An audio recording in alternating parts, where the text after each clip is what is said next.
好，大家好啊，欢迎回到早安中国，说错了，欢迎我回到早安中国哈，我是方伟，大家好，大家好，另外两位来，好，观众朋友好，方伟回来了，所以我们又跑到方伟家里边蹭一蹭客厅，非常感谢方伟时间的所有的朋友的支持哦。所以那个。大家都说你跑到中国去参加北戴河会议哦，是吗？开玩笑。上次是你就打探一些什么消息？对，上次高杰是这样，高杰去了那个海南岛是吧？买房子啊。那前几天我去了中南海啊，不是这北戴河，北戴河消暑嘛，给大家报告一下这个中南海的秘辛好不好？三句话。现在中南海这个中共高层分成三派，一派是我看看哈，一派是张又侠、温家宝和这个李瑞环啊，这是要改革的，要扶这个汪洋上去。另外一派当然就习近平了，这硬赖着不走。还有一个永远想不清楚该怎么走的叫胡锦涛。所以三方现在角逐不下，所以就拉锯，一直搞不清情况哈。但这是我在北戴河听回来的啊。大家相信的话，就给方伟呢去打个赞，好不好？我留句话，相信他你就送朵他玫瑰花，好不好？对，因为看我这种报告方式，那个一定是100%的都不相信哈。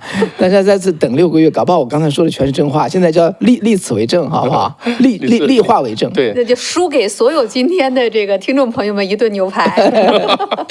那另外那个还有一个哈，大家一个这个错误解读啊，这个高杰总说这个占了方伟家的这个客厅，有观众真的说啊，就是说啊，原来这个地方是方伟家的客厅啊，是方伟时间的那个这个叫什么来着？打比方的说法哈，我们这个地方没有撤了，只是方伟跑调一下哈，去到这建国之旅，然后现在回来。anyway， 所以非常高兴大家还在啊，对，好像人还更多。非常谢谢。我们在方伟不在的时候，方伟非常不尊重大家的民意选举，82%的人认为我们应该留在方伟时间，对吧？然后方伟呢以建国之旅之名呢，就把我们扔到了早安中国。但是呢，在昨天都有1500多个朋友一直在线呢去收听收看我们的节目，在这里真心的对大家说一声谢谢，谢谢你们的支持，这是对我们前行的最大的鼓励。所以石山，你说几句话，人家是很冲着你过来的。这个对。我其实因为我在哪儿都是做客，所以我在方伟这个客厅也好，在高杰那儿客厅也好，在早安中国这儿算是半个主人，对，半个主人，主人，所以这个主人之一啊，非常感谢大家能支持啊，非常感谢。好。那今天是周五了，对，但是呢，今天的消息呢非常的多，所以咱们一个一个聊。今天最新的消息呢，我刚才看到的就是下周五啊，这关是美国方面的消息透露出来的，川普要跟普京在阿拉斯加见面了。这是今天最新的消息，最火热的，真没想到的啊！那大家在猜。8月7号那10天限期已经过了嘛？今天都8月8号了。本来呢，我们是想谈一谈8月8号这个各种税、各种关税和印度的各种表现。结果这个消息出来了，所以那就别客气了，两位都说一说吧，到底这个你们怎么看？而且普京跑到美国阿拉斯加去见川普，怎么解读？这个也不算是美国前俄罗斯领土。那这个是这样的。以前这个两国外交上面，很多国家都是这样，说我去你那是我调价，你去我这是我这个是谁的主场啊？对，主场的问题，所以阿拉斯加刚好是中间。这个可能是比较合适去。地理位置是中间，但是你从国籍上就是普京跑到美国这儿来见川普，对，说明什么？之前你看那么硬啊，包括他的前总统跟川普那怼的那个样子，然后呢，现在普京突然出面了。5月份普京刚刚放飞了一把鸽子，本来呢是要谈和平协议，结果他不去了。那个就跟乌克兰的那次终于见面的一次谈判，就交换战俘。那这之间呢，我们也不知道到底他们这个川普会不会马上做2级制裁？结果他俩今天要见面了。那到下周5之前，看来又得拖1个礼拜喽。这2级制裁看来是启动不了喽。看来是对，肯定会拖一段时间。现在的情况呢，当然是对俄罗斯非常不利啊，非常不利。那主要是这个世界上主要的经济大国，主要的这个世界大国，起码没有人敢公开站出来支持俄罗斯，就算中共在私下说我们做了多方策应，但他也没有公开这么说，对不对？而且他一看情况不对的时候，他也到处说他反对战争啊，什么要保护领土完整啊，主权完整什么的，也会说这样的话。所以这个中国和俄罗斯，咱们先抛开中共来谈，这两个国家在历史上就是从来都是借对方弱的时候，反而拿最多的好处。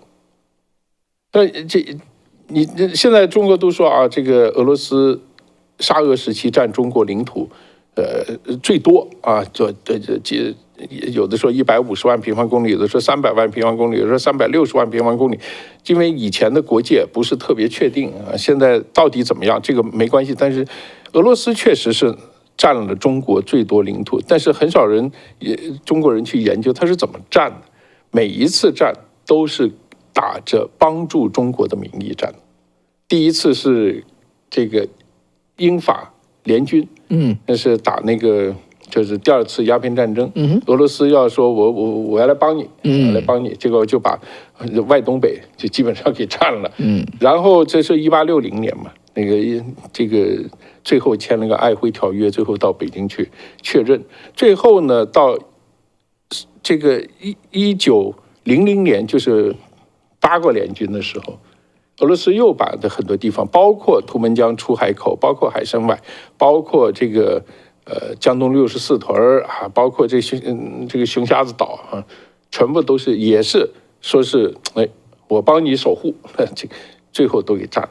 说我帮你防日本也就是都是这样的。中国人也是这样中国人就是跟那个中共和苏联这个双方的这种关系，到最后也是把苏联给卖了。所以这两个国家其实内心的这个相互防备是很深刻的，非常非常深刻。就算现在中国的知识分子里面，中国的这个精英里面，对俄罗斯的这个想法还是另外一回事。另外，宣传是没有用的，宣传只是对普通老百姓真正的知识分子里面对这个问题是很清醒的。俄罗斯也是这样，所以这两个国家他们的合作总是临时和暂时，因为这个某一种当下的利益可能会合作，但是呢，他对对方的不信任是非常非常深刻的，这个都不需要宣传。大家都是，所以只要有机会，赶快脱身。这个我觉得现在情况有点像。如果普京认为美国的主要敌人是中国的话，是中共的话，他可能是宁愿站在第三者的立场，站在中间的立场，就像他说老虎和狮子打架，我们干嘛我干嘛要要插进去？我要坐在旁边。所以他现在最好的办法就是赶快结束这个战争。对普京来讲，你记不记得咱们之前就讲过就是普京现在是漫天要价，他要把现在占领的4个地区、4个独立的州全部归为他的所有，加上克里米亚，对吧？对。那么今天传出来的消息呢，据说现在是消息人士，然后呢，《华尔街日报》这种独家的一些报道说，普京呢提出目前的停火协议，要求乌克兰放弃他东部的顿巴斯地区，那就包括2个独立的州，一个是顿涅斯克，一个是卢甘斯克。然后呢，承认这个2014年。对，克里米亚成为俄罗斯的领土，然后来换取全面停火。那2个南部的呢怎么办呢？他要求呢是2个阶段。第一阶段呢，乌克兰从顿涅斯克撤军，然后呢冻结战线。第二阶段呢，就是普京和川普他们2个去商量，来定最终的和平计划，然后再跟泽林斯基去谈。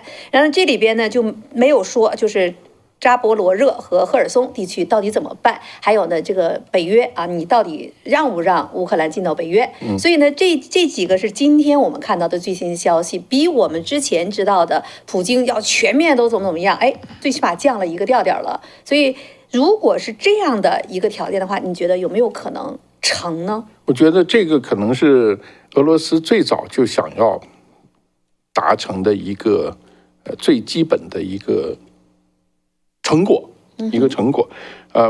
为什么这样说呢？因为这个他说的这几个地方，在1950年代之前都是属于俄罗斯的，说这个顿巴斯地区，就是乌东的顿巴斯地区和克里米亚以前都是属于俄罗斯的领土，是在赫鲁晓夫这个执政期间呢，把这2块地方划给了乌克兰。所以对于很多俄罗斯人来讲说，如果我们是一家人，大家是兄弟，我可以把家具让给你啊，这个院子让一块地方给你，但是你现在分家，而且还跟我这个不对付了，对不起，我想要回来。所以他最早的这个战略的目标啊，其实就是第一，要克里米亚是一定会拿回来的，然后顿巴斯地区就是卢甘斯克和这个顿巴斯克是吧？两个地方。两个州2块小的地方，这个是一定要回来。这是俄罗斯最早的这个战略目标。我在战争一开始的时候，我曾经写文章，我就这么认为。我认为他的讨价还价，最后如果停战的话，这是俄罗斯最后的一个底线。他要做到这个东西，要做到。其实克里米亚。虽然国际上去制裁俄罗斯，但是很多国家，包括欧洲很多国家的精英都认为这个克里米亚是拿不回来的，就给俄罗斯算了，因为这本来就是他的，本来就是他，就这个意思啊。说你现在这样那样的，当然这里面呢。说起来，国际政治里面是很复杂的。现在问题就是国际政治到底应该怎么做？我们很多朋友在我们一般老百姓谈这个国际政治的时候，我们通常会谈就是 we should do this， 就是说我们应该这么做啊，这是我的想法。但实际上的政治的这个最后的交易是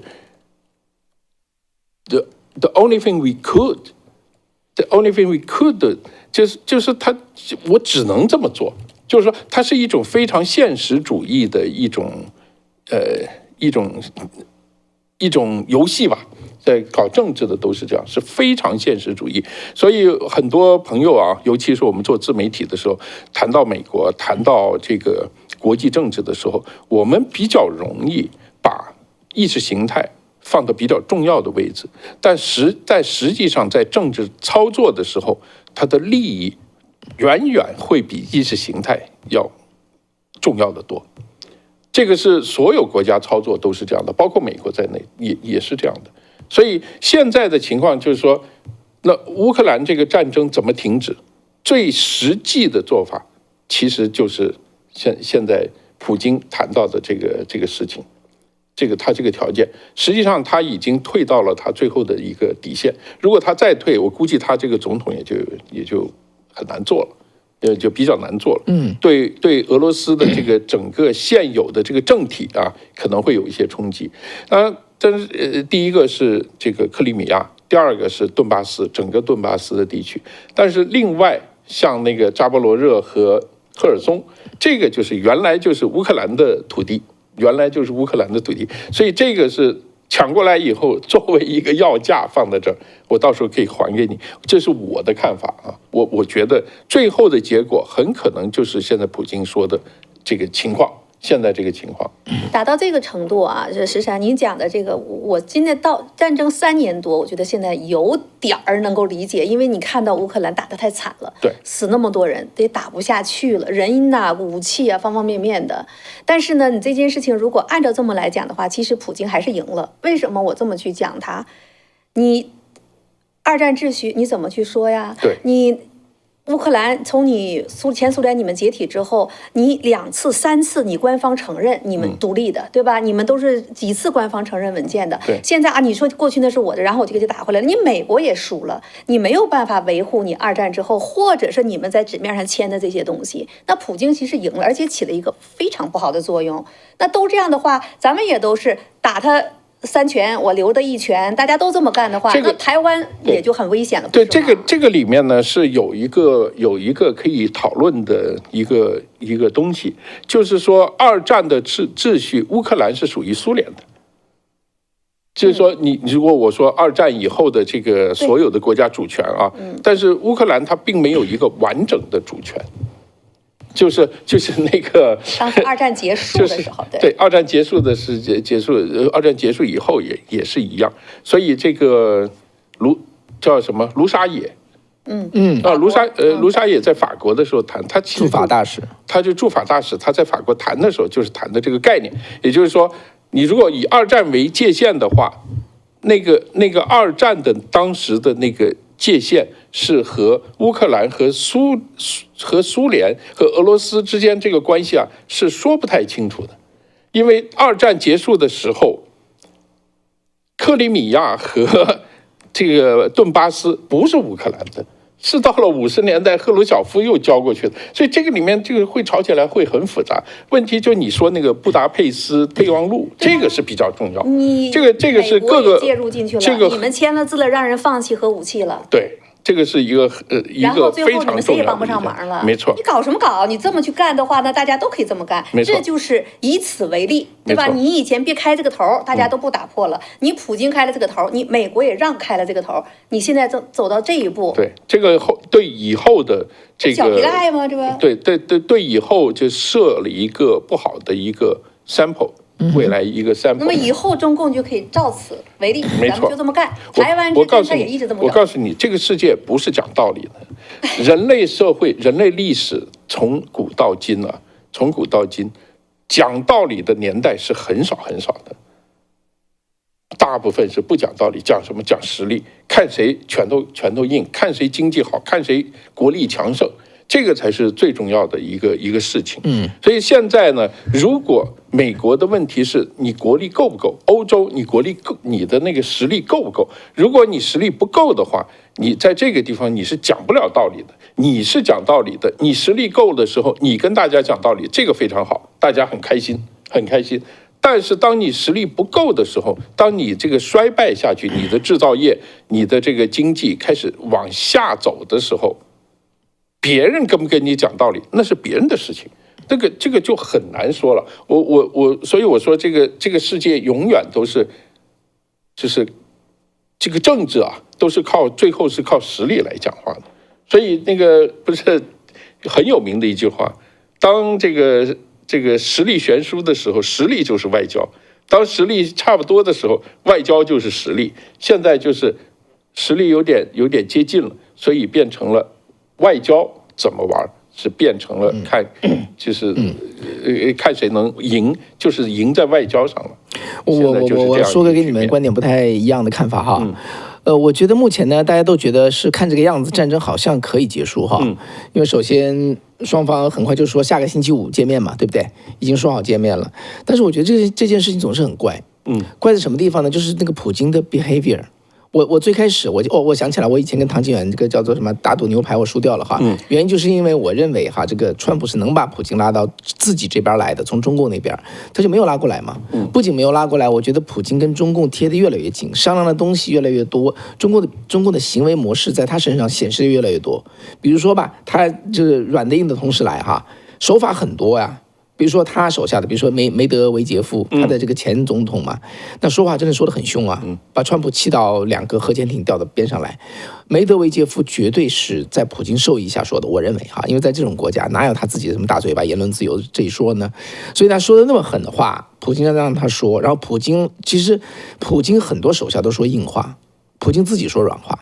这就是一个其实我觉得是很奇怪的事情啊，就是说比较不是奇怪，就是让人觉得很wonder的事情。手下硬自己软，然后呢，他请这个叫做上个星期二请这个叫不是上星期二，这个星期二请川普派特使过去，对不对？然后又见了面，然后呢谈完之后，现在说下个星期五，我觉得呢只能说明2点：第一呢，普京他确实不想惹恼川普；第二呢，我认为他仍然在做缓兵之计。他就需要时间，他也认为他只要有时间就好，他只要不断的阐释往前推进，一定是打到哪个阵线，那就是自己的 gain。到最后如果封下来的话，那就是 OK。他今天说了哈，他说你把这个顿巴斯克这个让给我哈，当然卢甘斯克他已经全拿下来了，顿巴斯克拿了2/3，还有1/3没拿，对不对？对。你说我觉得叫泽连斯基把2/3让出来，我认为他绝对不会让的，他不会让，所以这个话说了白说。但是呢，这一拖就拖8天，川普原来说给他10天，那一张嘴就是8天之后再说，8天之后肯定会谈，对不对？谈完之后一定有一个什么结果，对不对？然后这个结果不是需要时间再去实现吗？那再往回拖到一定的时候呢，川普又受不了了，那我们再谈吧，再找个地方去谈。谈完之后这就是中共的3轮啊，这个叫做什么来着？这个日内瓦谈一次，伦敦谈一次，斯德哥尔摩谈一次，就是永远这种拖延战术，拖到后来他就认为他可以一直 gain 下去。对。所以呢，我其实是不看好哈，当然我也没有说，我除了我刚才说的呢，我也没有太多的理由，我只是一个直觉，我觉得他们就是好不了。我说这个美俄2个哈，就谈出一个休兵霸战，现在大家都觉得希望上来了，谁都希望这个俄乌战争就停下来好了，对不对？这个川普把兵力拉到这个亚洲去对付中共 ，We all hope so, looks like so。但是呢，我还是觉得它就不会发生，因为普京的这个行为太多，就是怎么说呢？就是不是那么这个俄罗斯的情况就是这样。俄罗斯之所以一直很难融入欧洲，它有一个重要的原因就是这个原因，就是总是玩这套。对，他永远在玩。他不光跟那个欧洲人这样玩，他跟中国这个满清的时候也是这么玩，他跟那个中华民国的时候也是这么玩的。他挑着中华民国全面抗战，跟日本人要打起来，最后他自己他跟人家签合约，他跟日本就签了一个互不侵犯的条约，然后承认满洲国是日本的势力范围。这他永远都在这么干他就是，但是呢，这个也是一个怎么说呢？就是说，你背后如果没有足够的实力，也就你没有能够把它打痛，他还觉得有机可乘的时候，对，但这个问题是在这儿，有实力的是美国，有实力的是川普并不真正想用。比如说今天大家等一个经贸大地震呢，我已经说了好几天了哈。今天如果2级制裁下来，那就是一个经贸的大地震，起码严重打到中共，打到印度，对不对？打到巴西，这都是跟俄罗斯做生意的国家，但是没有做啊，川普也没有解释啊，就是那到下个星期五吧，8天之后，下星期五之后，那再到哪一天吧？到哪一天来再谈吧。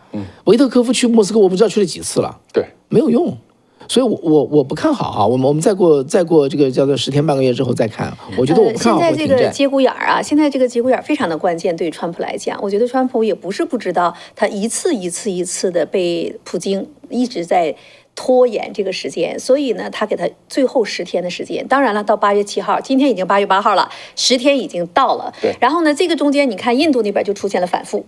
印度本来呢，这个关税谈来谈去，今天穆迪已经出来讲话了。那穆迪直接在讲到了，现在全部叫停。本来要买美国的飞机呀，买这个那个的，现在全部叫停。那经贸的这个外交部长呢，经贸不来了。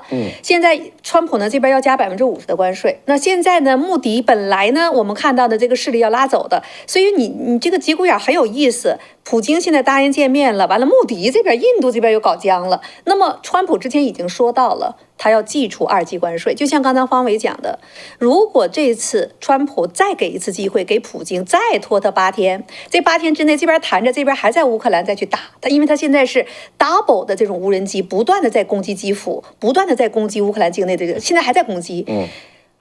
川普会由着这件事情去做吗？那反过来我们可以想象一下，川普有没有可能在谈的8天的时候，我在启动着2级制裁，我最起码先对印度先启动着。他对印度已经说出来了吗？50%关税已经讲了，俩人已经闹了，那我也是借这个给你普京来施加压力。之前我看到大家也都在分析这个，就说他对印度这个呢，其实在借印度压普京啊，摆出一副非常强硬的这样一个姿态。所以方伟觉得很没有信心，我倒是觉得。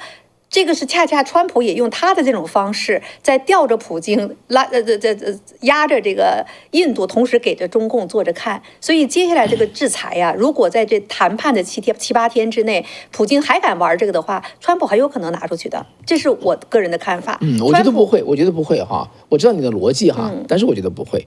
川普就是这样，他始终对普京带着他的期望。一个美好的愿望，一直在等这个叫做普京这个善意的回忆。他既然要见面的话，那是第一次见呢。我觉得川普会给他这个时间。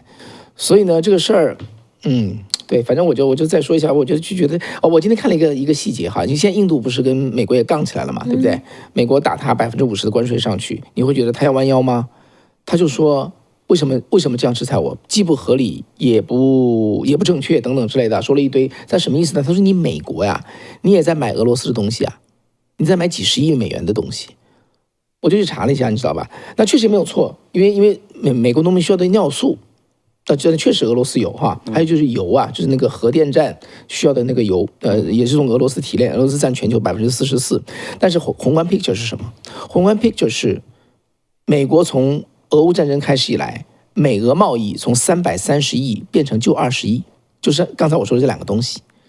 印度从110亿变成720亿，你说川普制裁你一下不对吗？发战争财，他现在说你还在买不是吗？你怎么说？你怎么能怪我呢？所以我觉得印度，说实话也是这样哈。印度有时候也不是那么 fair， 但是呢，我对于他那么硬，我真的很 surprise 因为印美贸易最起码咱们今天知道1200多亿，对不对？你印俄贸易那么强，你怎么还追不上美国？何况美国是一个做大生意的一个贸易伙伴。哇，这个穆迪这么去弄的话，我真的非常 surprise 啊！所以今天其实有一个问题，我也想听听你们两位的意见，那就是现在呢，这个砖头国家哈，金砖国家、板砖国家，你们叫板砖，大家得听得懂哈，我们的观众得听得懂。那你看现在印度又硬起来了，然后呢又要到中国去了，再加上俄罗斯、中国、巴西，南非。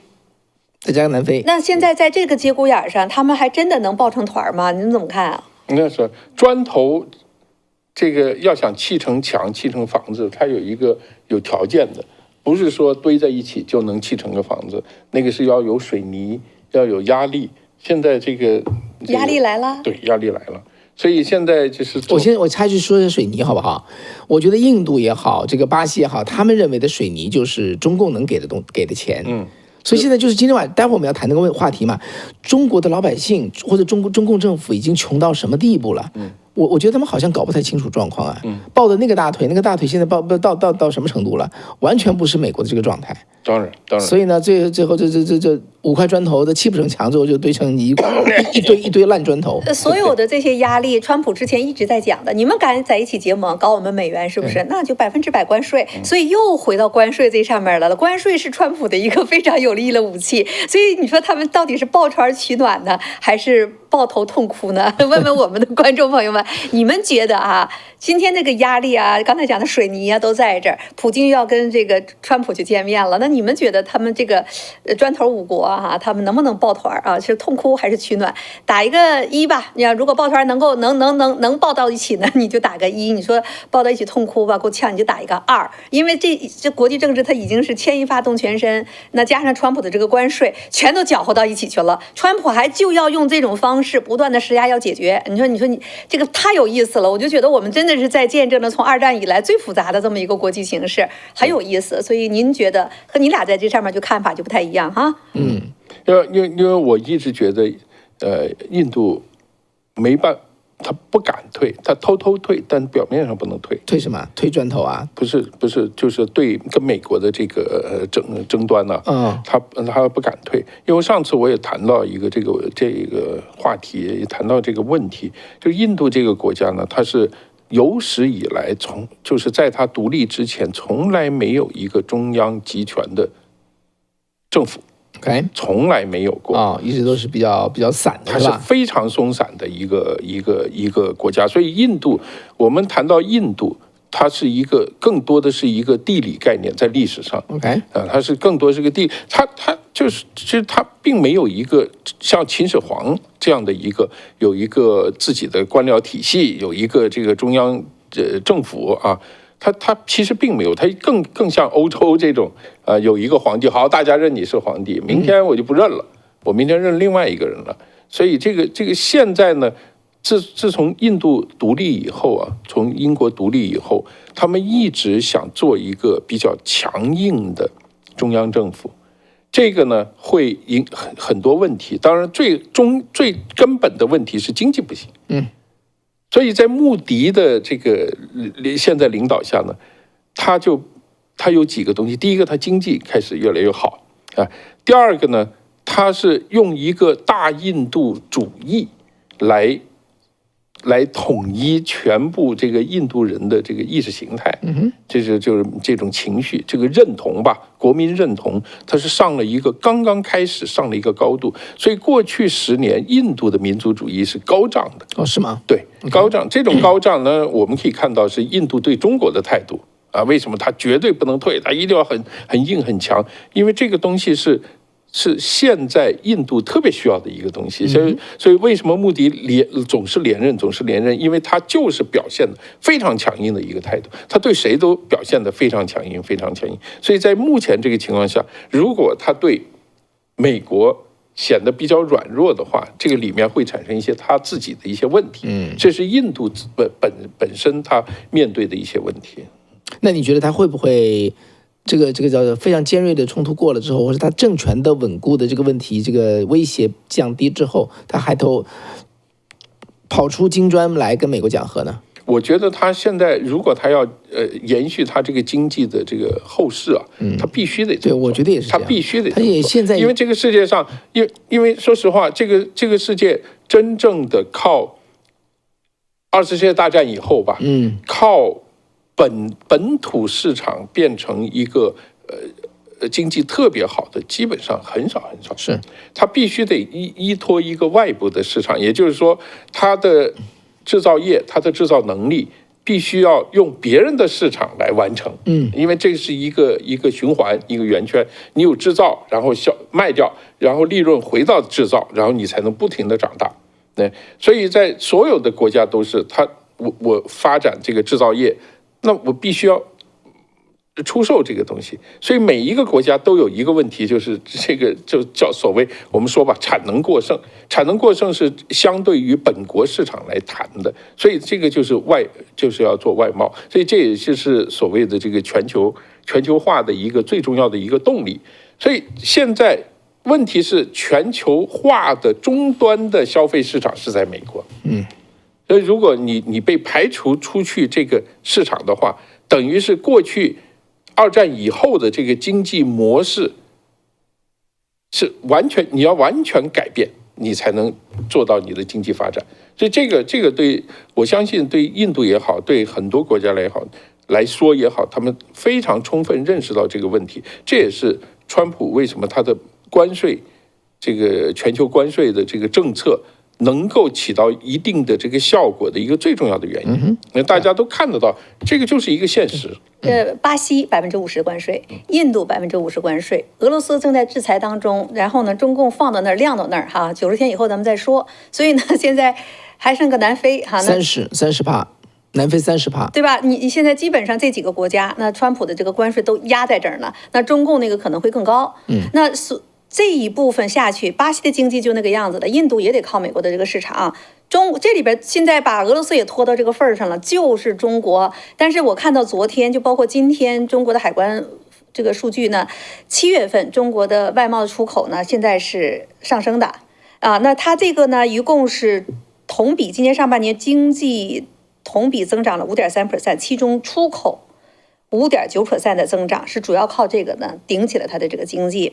然后呢，它自己的这个出口呢也挺有意思，7月份出口比去年同期增长了7.2%，比6月份的5.8% 还高。然后呢，基本上呢，它是对美国的同期出口呢，7月份下降了22%，6月份下降16%，5月份最多35%。现在呢，美国方面呢都在看，就是昨天晚上半夜就已经开始。新的税收已经真正开始征税了。现在看的是什么呢？就40%的转运的这个关税，因为现在就说其实非常的难，你怎么判断这个是多少的零件，多少的原材料是来自中国的呢？美国海关头大，所以今天我看到呢，很多的这个专家就在分析，他说其实呢，过去这段时间为什么美国的经济股市好像看起来川普的这个关税没有受太大影响，转运。换类别都能够让这个关税不受到你新关税的冲击。但是呢，这里边呢就有意思的就是，你中共你能不能靠着这种偷偷摸摸的，然后呢改头换面的，你能永远用这种方式支持你的经济，能不能？就是转运关税的这部分已经成了现在新关税启动之后能不能掐死中共转运的一个最热的焦点。我觉得真的可以拖很长时间啊！我以前没有意识到，你知道俄乌战争一打起来，对不对？马上俄罗斯被欧洲跟美国制裁，你知道实际上什么也没制裁到。我后来进去研究了哈，因为俄罗斯能赚外快的就是一个是石油，一个是粮食嘛，对不对？粮食其实人家没有拒绝，但最重要的就是石油这一部分。石油呢，俄罗斯很快哈，你这件事情是2010年从委内瑞拉的石油禁运开始，委内瑞拉就搞这个影子船队。影子船等一个船嘛，在外面国际上都有什么样的限制哈？一个自动的识别系统啊，一边走一边说发出信号我是谁，谁都知道你是谁，很简单，啪啦关掉就完了。然后委内瑞拉当年就这么做，他就能够赚他的外汇。俄罗斯就学这个东西，然后俄罗斯的船它多到多少？它做到现在数不出来哈，叫影子船队，就用二手船、旧船跑到一些反正监管不严的这个就是非洲国家去注册，或者中南美洲国家去注册，然后把什么东西全部关掉。然后你说这个国际标准的什么保险，那不要保险呐。我从这个国家开到那个国家去，我要什么保险？我自己负责就完了。所以一路走上去是600到1000条船，占整个世界船队的15%。然后你认都认不出来。你美国的军舰，但美国的军舰没有去拦，他去拦的话，他都识别不出来。我拦哪条船？所以呢，其实俄罗斯的石油出口根本没有受到限制，没有受到限制。他为什么可以一直打下去，这场仗打下去？甚至于这个在石油便宜因为欧洲这么制裁欧洲不能说禁运它，对不对？欧洲又不是世界皇帝，他做不到。他就说呢，俄罗斯的石油最多卖60块钱，卖60美元就这样子，让他少赚点钱。完全做不到。他自己这边装上去，这个影子船队装到中国去，卸下来，爱多少钱多少钱，就完了，就这么解决。当时是有一个大的经济环境背景，当时的美国通胀太高了，所以呢，拜登政府没有办法，那这个就造成了呢睁一只眼闭一只眼，弄成了这么一个局面。那川普他不是这个概念，他不是这个逻辑，所以他一直到中东，他要把油价压下来了，油价也一直在往下走。还有呢，他对委内瑞拉制出了2级制裁之后，那不乖乖的中共的那些油轮都跑了吗？所以我觉得在这个过程当中，还在于美国政府，就特别是川普，你有多大的决心？这点我同意，对吧？他要真的下手去治他的话，当然是可以的。对呀，就是看他会不会去做这件事情，因为非常非常麻烦。你现在你不做行吗？美国他现在是这样，他是你把他毒死，你是做不到。你是基本上做不到的，就是说像一个像个监狱似的把它封起来，这是不可能的，这是做不到的。但是它可以在很大程度上影响这个问题。另外呢，美国对俄罗斯的战略一个非常重要的就是压油价，因为俄罗斯呢，它这个石油是在内陆，它很难通过海运来运，因为它所以它的成本比较高，它的成本算下来呢，就是60多70美元，也就是说，它挖了这个油卖出来，其实它没多少钱赚，所以油价对于俄罗斯是至关重要的。所以每一次一旦跟美国跟俄国或者欧洲跟俄罗斯开始有冲突的时候，你就看这美国总统最大的一件事就跑到中东去，大家多生产油多采油然后呢就是把这个油价压到60、70美元，如果压到50美元以下呢，基本上俄罗斯就开始亏损了，就开始亏损。那大压到50、60的话呢，俄罗斯基本上没什么。它虽然出口的多，但是它那个赚不到钱。但是现在问题在于有很多影子公司帮他做这个事情，也就是说，比如说印度，然后前段时间川普不是说吗？说你这不光买，你还在国际市场发大财。他有很多，比如说一些公司以印度公司的名义，从这买来，然后在别的地方市场又把它卖掉了。所以他那个钱他是可以来回倒的，可以来回倒。所以这个事情就是会出一些问题，其实我觉得今天我们本来也要谈另外一个，就是所有的这一切是在川普政府，特别是川普这个团队，他已经看清楚了，这还不是共和党，连民主党团队也已经看清楚了，中共是他美国最大的敌人，人家没这么说，就是摆明了，所以你看他已经一刀，他一直在做这件事情，所以我不认为川普会让普京拖下去，所以我认为下周5如果真的能够见面的话，除非中间有变，如果普京这次真的和川普去见面了的话，我倒是觉得能谈出点什么东西了。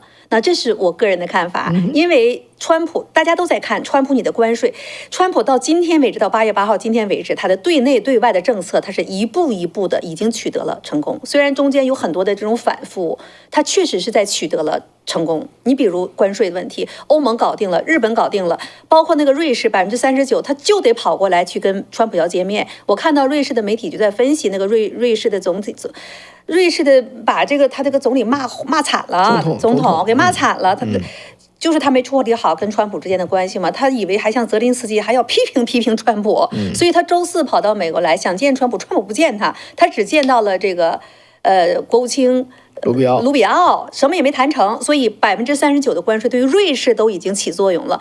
普京他们都在看你川普能不能搞定，你对内对外你能不能搞定？现在看来他一步一步都搞定了。那么在这种情况之下，普京，我觉得普京他确实是觉得川普要玩真的。你真要是再这么不给川普面子，2级制裁就要下去。你到那个时候你更不脸上更不好看。所以我觉得这一次普京真的要跟川普见面的话，反倒能拿出点什么东西来。刚才你们讲到这儿的时候，你看整个国际局势，你从德国跑到苏联，跑到前俄罗斯那边，搞了那么多能源、天然气。川普第1届的时候，我还记得那张照片。川普坐在那儿，所有人这么压着就包括那个默克尔，对不对？压着都盯着那个川普，像一群老师训一个不听话的学生。那张照片印象太深了。那当时川普怎么跟默克尔那么讲？你不能这样干，你的天然气、你的能源，你怎么能跟全部都靠着俄罗斯呢？谁也不听。结果呢，现在现实打的脸啪啪的响。你过去那个时候连德国这一个国政府都这么看，咱今天本来就想说一个就是陈立武的这件事儿嘛。陈立武昨天川普就直接点名了，从昨天到现在，整个网上都在讨论这件事情。Intel 的执行长，对 Intel 的这个嘛，那川普对这件事情是说话非常不客气，他直接就在讲到，你给我立刻走人，没有第2条路可以走，没有选择，你给我辞职。所以今天《华尔街日报》上还有专栏文章呢，他这个专栏文章的意思就是说，现在所有的私人公司的 CEO 都觉得非常 upset。说你川普，你总统，你点名我们私人公司，干涉我们的经营的策略，你这个东西过了，在历史上从来都没有过的，你不可以这样做。你的总统的权限在哪里？今天大家都在选择，都在谈论这件事情。可是陈立武在过去你去看，今天《华尔街日报》包括路透社独家的调查，方维你肯定是做了研究了，对吧？陈立武在过去这从2000年到2023年。他跟中国之间都搞了些什么事情？陈立武这个人呢，我想你们以前讲过没有？没有，还没讲过。昨天消息出来他是马来西亚华人嘛，对吧？但是他是在新加坡长大，然后在美国念的 MIT 然后又到这个旧金山大学念的 MBA， 他有物理学位，叫做什么来着？应该材料学位，还有就是 MBA 的学位，管理学的学位，确实很有才华。我就想说像这样的人呢，他做了好几件事情一个呢，他直接支持中芯国际，上海的中芯国际的崛起，这是中共的半导体的核心产业，而中芯国际的芯片做出来就是给华为用的。所以整个是一条龙对，核心企业是他支撑做起来的。第二呢，他在早在1998年他成立一个叫做什么来着？一个华登国际，就是基本上是一个创投公司了，创投基金，基金公司投了中国叫做几百家企业，那么几百家新兴企业，将近600家呀，600家，所以人家把它中国那边把它叫做芯片之父，中国芯片之父，对，中国芯片之父，对吧？那么不是全球的，就是中国芯片之父。所以呢，这个人对于中国的这个芯片崛起，真的影响会非常大。对，我就跟你讲一个我自己的故事我当时是在你知道很早的时候呢，在1990年代末2000年初。那个时候有个什么2家这个叫做国际数据公司，一个叫 DataQuest，另外一个叫 Data 什么我忘了非常有名什么怎么讲呢？什么分析数据都是他们2家出来的，就像现在这个大的会计公司一样，经常援引他们。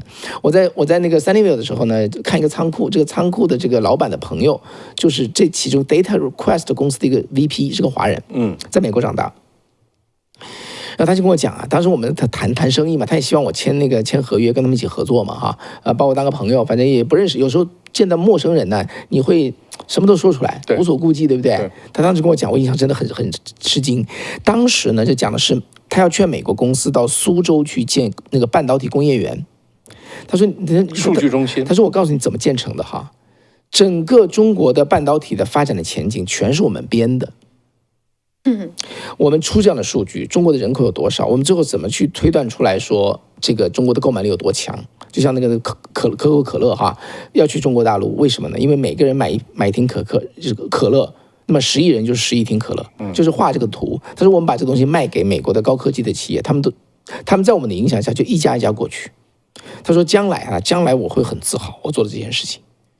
所以两个他的自豪的点在哪？那他帮助中国崛起啊，因为他虽然是个美国人，他是一个华裔哈，但是他的心确实 somehow 已经被买到那边去了。这个人是一个美国国际公司，就有点像华尔街那种公司，得很有公信力的，就像那种叫债务评级公司，就类似那种数据公司啊。对，他就跟我讲他怎么去作假。编造这些数据，把美国公司骗到那边去，就做一个漂亮的 PPT。对，然后呢，怎么帮这些公司？当然了，也包括在苏州，在中国能够起来。所以这个人，我觉得就是陈立武，这是类似的。对，我当时听完之后，我天哪！我说你这么骄傲啊！我说 You don't know what you're doing，但是他的自豪感是真实的。对，这就是这一类，我觉得啊，这个海外的人，他就这么做。在这个全球的华人精英里面，最愿意跟共产党合作、最看好共产党的。全部都是在海外这批人。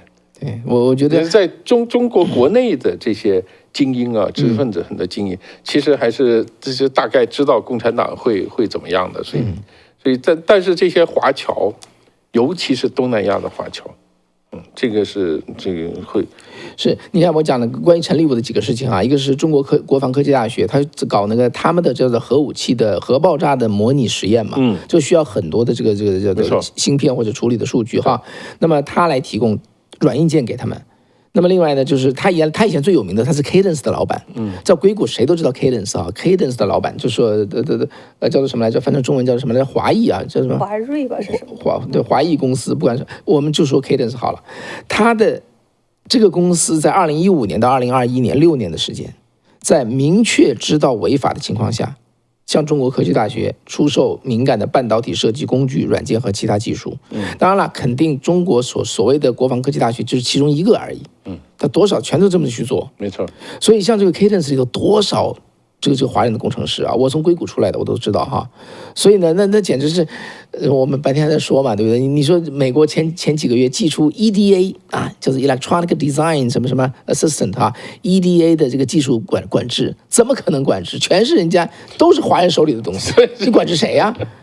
我今天还在跟他们公司的工程师我在讲呢，我说，因为有2家嘛，一个是 Cadence， 就是陈立武的这个，陈立武的 Cadence 呢，还有他的竞争对手 Synopsys， 这是 No.1， 他俩是竞争对手，都在中国大陆。然后呢，全都是中国大陆的工程师。他们说现在根本没办法分开。他说我们现在如果按照美国政府的说的，你不允许出口 EDA。他说我们一切割。他那边就地就能成立自己的公司，一个新的这个 Cadence， 新的 Synopsys。Yes， 然后呢，马上就和他成为竞争对手了。他现在管怎么的还是我们的分公司，就已经变成这个德行的了。他就像那个龙一样，一个龙头在美国哈，整个龙身子全在中国，就那种状态。你怎么去切割？怎么去做禁运？所以上周的时候呢，Cadence 刚刚跟美国政府呢罚款了事，1.4亿美金的罚款，就是因为。去刚才你讲到的，你在明知道那时候还是民主党政府在执政的时候呢，已经中芯国际包括呢中国国防科技大学全部都是禁止的，明确说这是中共军方的机构，你违背这个协议50多项技术，大概56项，几年之内全部都给对方了，所以呢要惩罚他。那么最后和解呢是交了1.4亿美金，完事儿了。结果呢这个消息一出来，当天 Cadence 的股票直接跳涨了超过6%，所以你那1.4亿美金 so what 对那么家一个上市公司。所以美国过去不管是对俄罗斯哈这个乌俄战争也好，包括呢对中共，他们一直都在这么去做，所以全世界在过去大家都觉得没有敌人了，那大家都在去，这中共也是，像这个陈立武，他不光是这个，你像中国国防科技大学，我们在中国都知道，那是就是哈尔滨哈军工嘛。他是哈军工50年代搬走的长沙那边，他直接是归中央军委直属的，他们属于军级的。现在到这里边上学的学生，挂军衔的，拿补助的，上大学是可以拿工资的。他是算军级，他是军级，他是军队的。你跟这样的大学合作，你把核爆的这种资料模拟核爆这个，你说我就想说啊，昨天我们就在说你怎么看这个事儿？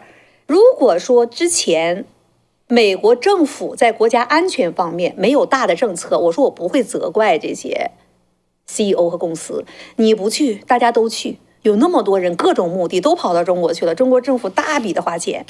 可是呢，当你已经明知道它是在美国限制级的这样的一些企业当中，你还把这种国家安全级别的技术全部输送给他，你怎么解释？对，所以我觉得啊，他这个心态都不是我们想的那样。如果说这位陈立武，但我不认识他，我只能说隔空的猜。如果他跟我碰到的那种其他的美国华人那种心态，他不仅是不介意卖东西给他们，我这个违规啊，他觉得很自豪哎。没错，他 do something， 我在帮助什么什么我的祖国，类似这样的想法，在历史上他会记一笔的啊。尤其是海外的华侨，尤其是马来西亚、印度尼西亚和新加坡的有一部分华人，对，他们对中国的这种认同，也是当地国家非常担心华人这个社区的一个重要的原因。不知道你将来的 loyalty 在什么地方，对不对？对。而且这个陈立武，你看他跟这个百人会啊，这 Committee of 100有几十年的关系。我认为哈，百人会。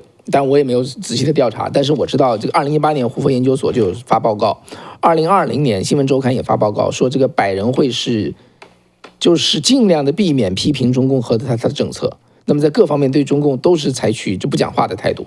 那么百人会成员是中共统一战线工作部的目标，就类似像他们这种人，就是说，我觉得中共在海外针对这些所谓的名人哈，下的手真的是非常的周到，也非常厉害，真的能说服他，为了祖国大业如何，中华民族复兴，能够把他们的心能收回来。然后他这些人全是在西方的成功人士，都被中共一个个攻陷，最后成为中共的棋子。他什么违法，他才不想那个事儿呢？他向我贡献要多大才行？那个时候中美之间的关系就是这个政策。我不这样看，因为美国对中国的科技限制其实是有很长的历史的，有很长的。因为我知道，在华盛顿地区原来有一个挺有名的一个知识分子，他呢写过一个计划生育的一个报告，就是讲中国妇女权益的，写过一个报告。后来呢，就回到中国的时候，就被中国政府呢把他扣起来了，还判刑。你是洋人吗？不是中国人，华人，给判刑。判刑以后呢，美国这边就营救他，因为他有美国绿卡，营救他。在当时呢，中国政府还没有这么战狼吧，就是觉得这个，因为他。华盛顿很多人呢，就包括这个国会议员呢，都去为他讲话等等。后来呢，就把他放了，就直接遣送，就是把他驱逐，就让他到美国了。在他抵达美国那一天，我正好因为坐飞机呢要去一个什么地方，然后我到了那个达拉斯机场的时候，我说：“哇，这么多电视车，哎呦，这么牛啊！”我们还开玩笑，都来送你啊什么的，开玩笑。最后才知道是这位人士从中国回到美国了，这个人。但你知道后来的结果是什么吗？后来结果是 FBI 介入把他抓起来，然后判刑了。他就是在当时卖了一些处理器，什么那以前说的什么486、586，我不是很懂啊。Intel 对，就是那种处理器，就是当时美国是限制不能卖给中国的这些东西，他和他先生呢，就是采购以后卖给中国啊，也就是说中国人很这个人格啊，就是有这个东西。我想说的是，美国人知不知道？美国人知道有没有政策？有政策，但是这个政策呢，到了经济交融到后来的这个地步的时候，完全是形同虚设，完全彻底的是形同虚设。最后就我说的这个华人在美国还被判刑了。判了3年还是4年，我估计是中共那边就直接把这个情报就拿过来，你走啊，你回美国也你要做监狱。对，所以我觉得这个问题啊，这个问题真的不光是陈立武的问题啊。华人在美国的高科技业哈，在硅谷，甚至在华府的诸多的美国的行政部门哈，在里头上班，因为华人都很优秀嘛，特别是80年代之后出来的华人，对不对？博士、硕士一大堆， IQ 比较高。对，那看上去也都很老实，对不对？就美国人就会信任他，把他们招进来。然后我们现在都知道，我们早上还在那谈嘛，对不对？一个 Meta 内部开会，一个屋子全是华人，不要讲英文了，不用讲英文，直接讲中文。对，那人工智能 Grok 也是一样的。对。这一屋子全是华人，没错，这是已经成了一个常见的现象。对，但这个问题就在于这个地方。你看这个，大家看到哈，你要是数的话，你仔细去看，里头非常这是 Grok 3个洋人，其他全是华人，一屋子啊。这就是目前的情况。在 Silicon Valley， 在硅谷那个地方哈，不管是 Synopsys 还是 Cadence， 如果呢，因为他们的客户就是什么苹果呀、什么 Meta 呀，都是这个 Synopsys 和 Cadence 的客户。他们见客户的时候呢，大老板、二老板、三老板就告诉他，都让中国工程师说你们去吧，你们去吧，去了整个就是在说中文。现在在 Meta 的办公室里边，对。就整个就在说中文的，在硅谷现在就是这个样子。中国工程师真的很牛的。所以这帮人呢，你可以说这是华人的骄傲，你也可以说这整个就是个华人的一个雷区，因为所有这些人全都在中共的这个枪的准心上，是这个统战的瞄准。他这个子弹打出来，那个子弹是什么呢？子弹就是说呢，你既然已经有所成就了，要帮助你的祖国，这是一件很有骄傲的事情，而且很多的钱可以给你，没错，对不对？对个人对国家都很好。你真的，我觉得对中共对于中国整个这个概念没有去细想的，很难不掉到他的坑里头去。对，没错。做的事情，反正美国也很自由，都也很放松。FBI 不出现在你的面前，你会想那么多吗？对，帮助祖国有道义正当性，有价值，然后又有钱赚。所以呢，这些人如果这些事情再这样搞下去的话，整个我们华人在美国会臭掉的。而且我们讲到说，美国现在已经开始对美国怎么解决这些问题？一屋子全是华人，你要高科技禁运，高科技1/3就是华人在做的，最后怎么办？我加一个故事哈。这个 Walden 就是陈立武，他不是有一个华登国际 Walden 对是吧？投资公司，他不是自己的风险投资公司嘛？他也要介绍他这个风险投资公司，其中有一个人在他这个宣传片里边，这个人叫做尹志尧，那他呢是中微电子。叫中微电子，他在那边就做了一个广告。他说我当时呢，中微电子成立的时候呢，我想到硅谷找风险投资，我的目标呢能募到1700个亿给我投资，我就很高兴。1700亿美金，1700万，1700万 ，sorry，1700万，他就很高兴了。结果呢，他就找到了陈立武，陈立武用了不到10天的时间，直接帮他拉来了5100万。5100万，他就意思就是说，这个风险投资公司陈立武很有 power， 很有能力，他就来介绍。那这个尹志尧，大家还记得2022年的时候，大概是10月份，拜登政府就宣布，所有美国工程师、所有美国公民，包括绿卡，不可以在中国的芯片和这种，我记得，对吧？不可以在那里边去服务。当时这个命令一下，马上就一批美国籍的绿卡的这样的在。包括他的这个中微电子里边服务的高管全部撤回美国。是。那么这个尹志尧呢，2022年他的财报的时候呢，他是美国公民啊。财报的时候，这个 CEO 嘛，他是美国公民。2023年的时候国籍不详啊。然后呢，今年大概4月份的时候，财报变成了他已经放弃美国籍，变成了中国公民了。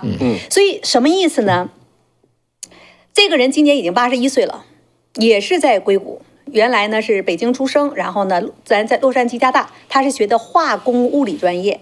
然后这个人呢也是我算了一下，他回到中国的时候大概61岁，他创立了中微电子啊，也是2002年、04年那个时候回到中国，60多岁回去了，有点比张忠谋晚了10年。张忠谋大概是50多岁回到台湾创办了台积电。那么这个尹志尧呢，他就已经是放弃美国国籍了，这是。中国没有干大肆的报道，说呢这是海归派的又一个例证，放弃美国国籍，守着他81岁了，现在他总部在上海。那么这个公司呢，现在1年的收入呢，大概是90.6亿人民币啊，比去年成长46%等等等等。他两个里边的2个主要的工程师，他们也是美国籍，那2个人呢，一个叫杨伟，一个叫倪团强，在2022年那个命令下让行政令下完之后，马上回到美国了。那我想说什么呢？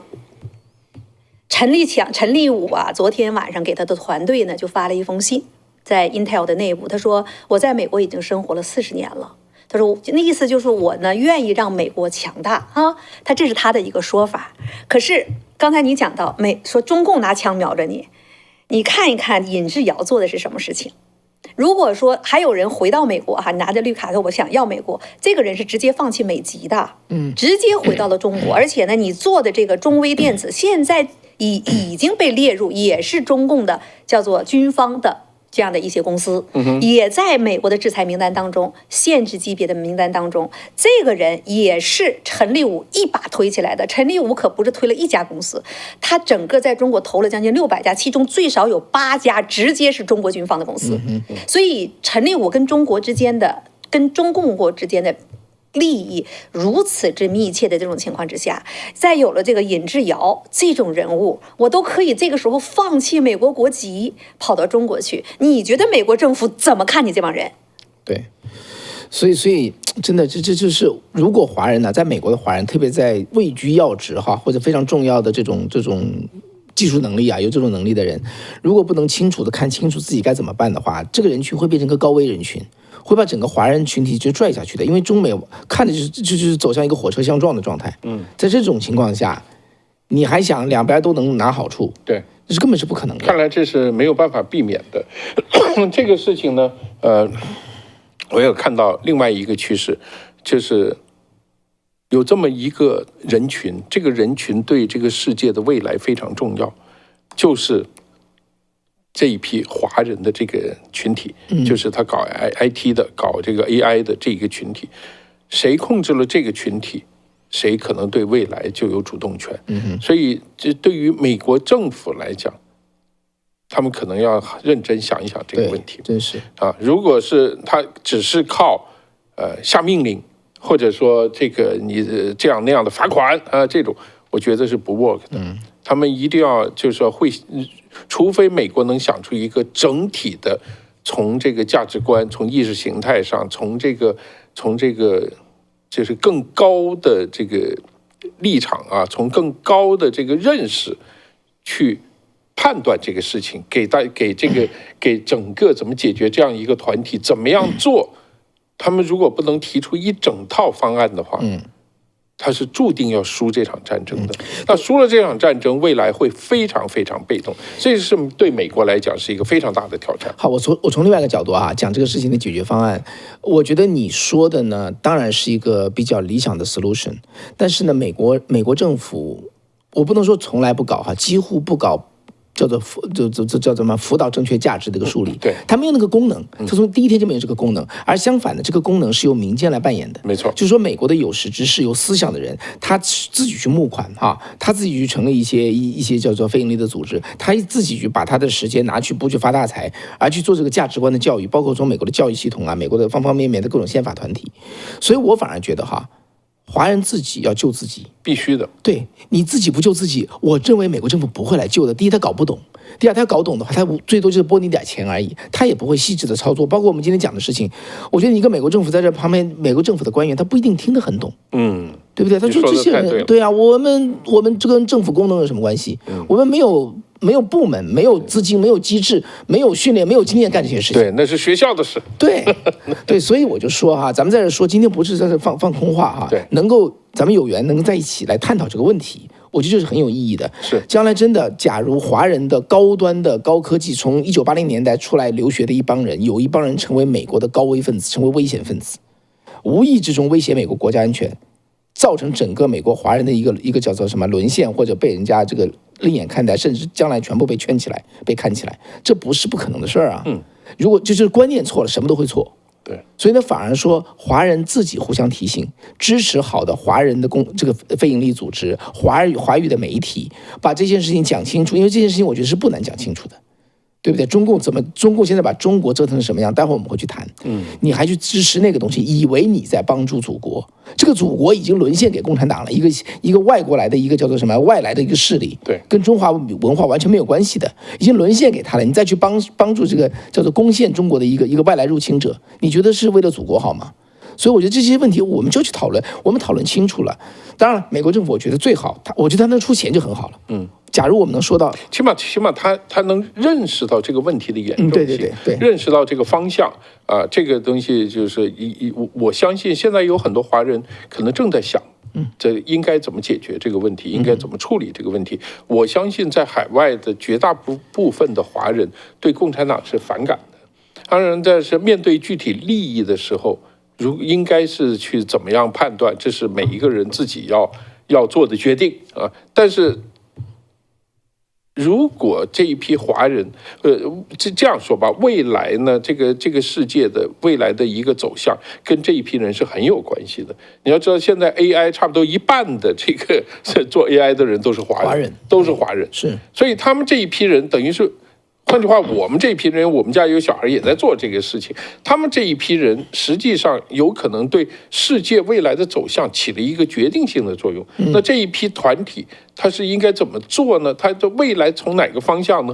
你要知道，共产党是非常厉害，它早在20年前，他们已经有完整的方案和计划来怎么影响、怎么去拉拢这一批人，而全世界别的国家，包括美国在内，没有任何从来不防御，对不对？他没有任何都没有，他一点他都没有觉得有什么了不起。但是现在其实这个问题已经是相当严重，你不能说每一次出来就靠总统出来说这个人要辞职，那个人要辞职，这是没有用的，这是治标不治本的。就算陈立武今天、明天说我辞职了，这个问题解决了吗？这个问题绝对没有解决。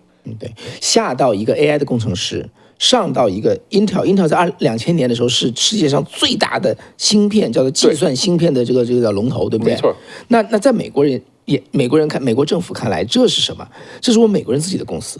这个人现在就是一个华人在那做，对，而且是几十年来和这个中共马来往往。马来西亚、新加坡的华人，这是 Intel。然后呢，台湾的2位，一个是 NVIDIA， 一个是 AMD。美国的芯片全部都在华裔的手里头。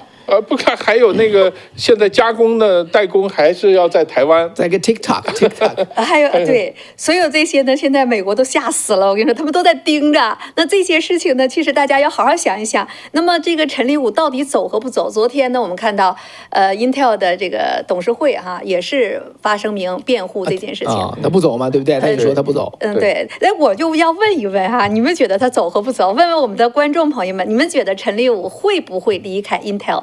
会还是不会会是1，不会是2，好不好？说这个话之前呢，我先说川普手里有什么杠杆因为他明确说了，他一定要走，没有别的选择。美国政府给了 Intel80亿美元。因为 Intel 现在很惨的，我跟你说，2016年打输一场仗就是这个7纳米的芯片失败了，然后后来呢，这个叫做 AI 没有跟上，还有是移动手机芯片，手机芯片没跟上，两把搞下来，现在这个 Intel 其实很惨。这一个是 AI 芯片，一个是手机芯片。对，没搞定的话，现在呢真的是美国政府的钱是救他命的。所以，川普联邦政府手里是很大的这个权柄，真的可以逼他下台。这就是一个问题了。这高杰问的刚才就是个问题，这是一个大竞猜，是不是川普会逼他下台吗？还是他能够熬过这一段？会走吗？会就打个1你说的他能熬着，不会打个2。你要知道这个陈立武对 Intel 意味着什么？陈立武没回去的时候 ，Intel 是连续4年的股票啪啪啪啪往下跌呀。陈立武回去之后止跌反弹那是 Intel 打着灯笼找了多少个 CEO 才把这个陈立武给找来，然后呢，结果现在被川普一棒子给他削到这儿了。Intel 也是够难的然后呢，川普呢，美国国家还真要保这个，因为这是现在在美国本土的芯片制造的这么一个大厂，你怎么弄？然后呢，之前呢一直有说法说想让呢台积电介入进来，但台积电说no， 我不想管你们这个破烂事儿。那你一旦呢，大家也在猜说是不是也有这个原因那直接造成了这种。你陈立武不清不楚的跟中共，我台积电跟你合作，这技术全走了，我怎么能拦得住所以这很多很多的猜测，他会不会走会不会走？今天呢，陈立武自己，包括呢这个Intel 都蛮维护他的。其实呢，陈立武在以前在伯克利有个演讲过程当中，他呢其实非常向着中国，他呢就意思就是说，如果美国愿意的话呢，和中国会有很好的合作。听听这话就是如果美国政府愿意的话，可以和中国有很好的合作。关键美国政府不愿意你中共国肯定愿意你陈立武这样的人都那么愿意帮助中共嘛？所以你回头你好好看的这个下面就是那个时间点。中芯，刚才我们讲到的这个中微电子刚才我说的那个都是在上海。那个时代正好是江泽民统治上海的那个阶段，所有的芯片都跟江绵恒有着密切的关系。没错。然后呢，这里边都帮助着整个的这个集团，因为它是属于芯片，属于高科技，所以监控什么新疆法轮功都有他们参与在里头。所以这些东西也是为什么现在美国把这些相应的企业都列入了制裁名单，你就在帮助中共所谓的新疆人权等等等，西藏全都在做这些事情。所以你们认为帮助的中国，你们认为帮助的这个政府，它到底是个什么样的政府？所以我觉得你要帮的时候，你留点核心机密哈，你别那么倾囊而帮。所以真的是下面我们观众就在讲了，他是不是带着任务来的，对不对？他是不是带着任务 ？I don't know。所以呢，那很有可能，这就是为什么哈，我觉得这个事情必须要拿出来讲。必须要去谈，而且美国也不会放过他。那大家觉得他会不会？你要知道，中共在做统战的时候，他是有这个差不多100年的这个经验。他们对人的研究得很透彻的。我在香港的时候，有一个老行家，就是新闻界的，跟我说，你知道香港他们都在流传有个叫人民大会堂综合症。但是说，只要是他们想要做统战的人，请到人民大会堂去。只要一进去，基本上就搞定。哇，他那个怎么搞？是啊，我也问怎么搞，没有人知道啊。这个最早跟我说这个是罗海星，罗海星就是谁 ？OK， 罗福的儿子啊，就是原来这个新快报的这个老板，这个总编啊，是左派报纸啊，他是共产党员。他跟我说，他说那个就是非常厉害，这一进去以后，一人一个茶杯，一人一个热毛巾，上面印着为人民服务，然后脸一擦就变了。他说很奇怪，他说他说你们要不要去查一查那毛巾上面有什么东西啊？特别有意思。当然，他真的是红地毯，然后高级待遇，你进去就像你突然你觉得你自己变成一个很重要的人物啊，然后这个宴会各种各样的他那个这个帝都啊，这个帝王的气派，让你感觉到你就是这个啊，跟皇帝类似的这个感觉。不光是中国人，不光是华人。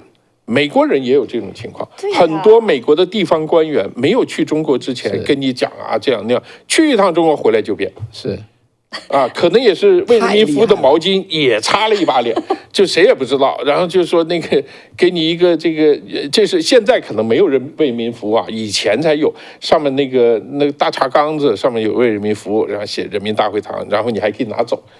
然后但是它有一排热毛巾嘛，上面有一个红字儿，为人民服务，还是毛泽东的字，很奇怪，就是一擦了脸以后马上就变了那个东西。我们在硅谷啊，那个时候真的是亲身体验过的，我就不能点名了。其实大家私底下都是好朋友啊。本来呢，我们媒体去采访哈，那都是城市的市长啊、官员呐。原来呢，他们都是很支持中国的民主化呀，等等的，甚至都是发起人的。哎，大家都挺好的。去了一趟中国回来就不接受我们采访了。就像你说的，这有这么大的魔力啊！去了一趟中国，就整个就全都变了。他那个是非常厉害的，那是非常非常洗脑术嘛。对他的那一套东西啊，那一套东西，甚至有的朋友都说，那个根本就不是人的逻辑能说通的，他们认为那就是下蛊。下蛊就是你知道是一种巫术啊，他们就认为是一种巫术，就是他到那个地方以后，他们有这样的人，他就可以给你怎么一弄，他就可以控制你了。这个就是我们不知道，我最开始以为毛巾上有什么东西，后来他们就说这可能有人下蛊啊什么的，反正他们真的是有这个魔力，所以这个是美国政府可能这个。每个人去必须是要带一本很重要的圣经才能够顶得住的，抵挡邪魔。前两天不还有一个 Fed 的那个美国人在美联储里边不也被中共吗？多少年提供美联储的书籍给中共，你简直太离谱了。你别说别的，你包括脸书、包括 Meta 这些头去了中国做多少事情。在中国跟中国合作，他的很多什么数据中心啊，什么或者什么东西都交给那边，甚至审查中文内容审查都跟那边的有些公司在合作。你这个东西你完全无法想象的，为什么会发生这样的事情？包括这个 Elon Musk， 他对中国的看法。因为他去了很多次啊，他认为太好了，那边就是好，佩服的五体投地。对，你就是他那个就不光是为民服务的毛巾了，他就真的是你这个共产党下的这个功夫真的是非常非常大。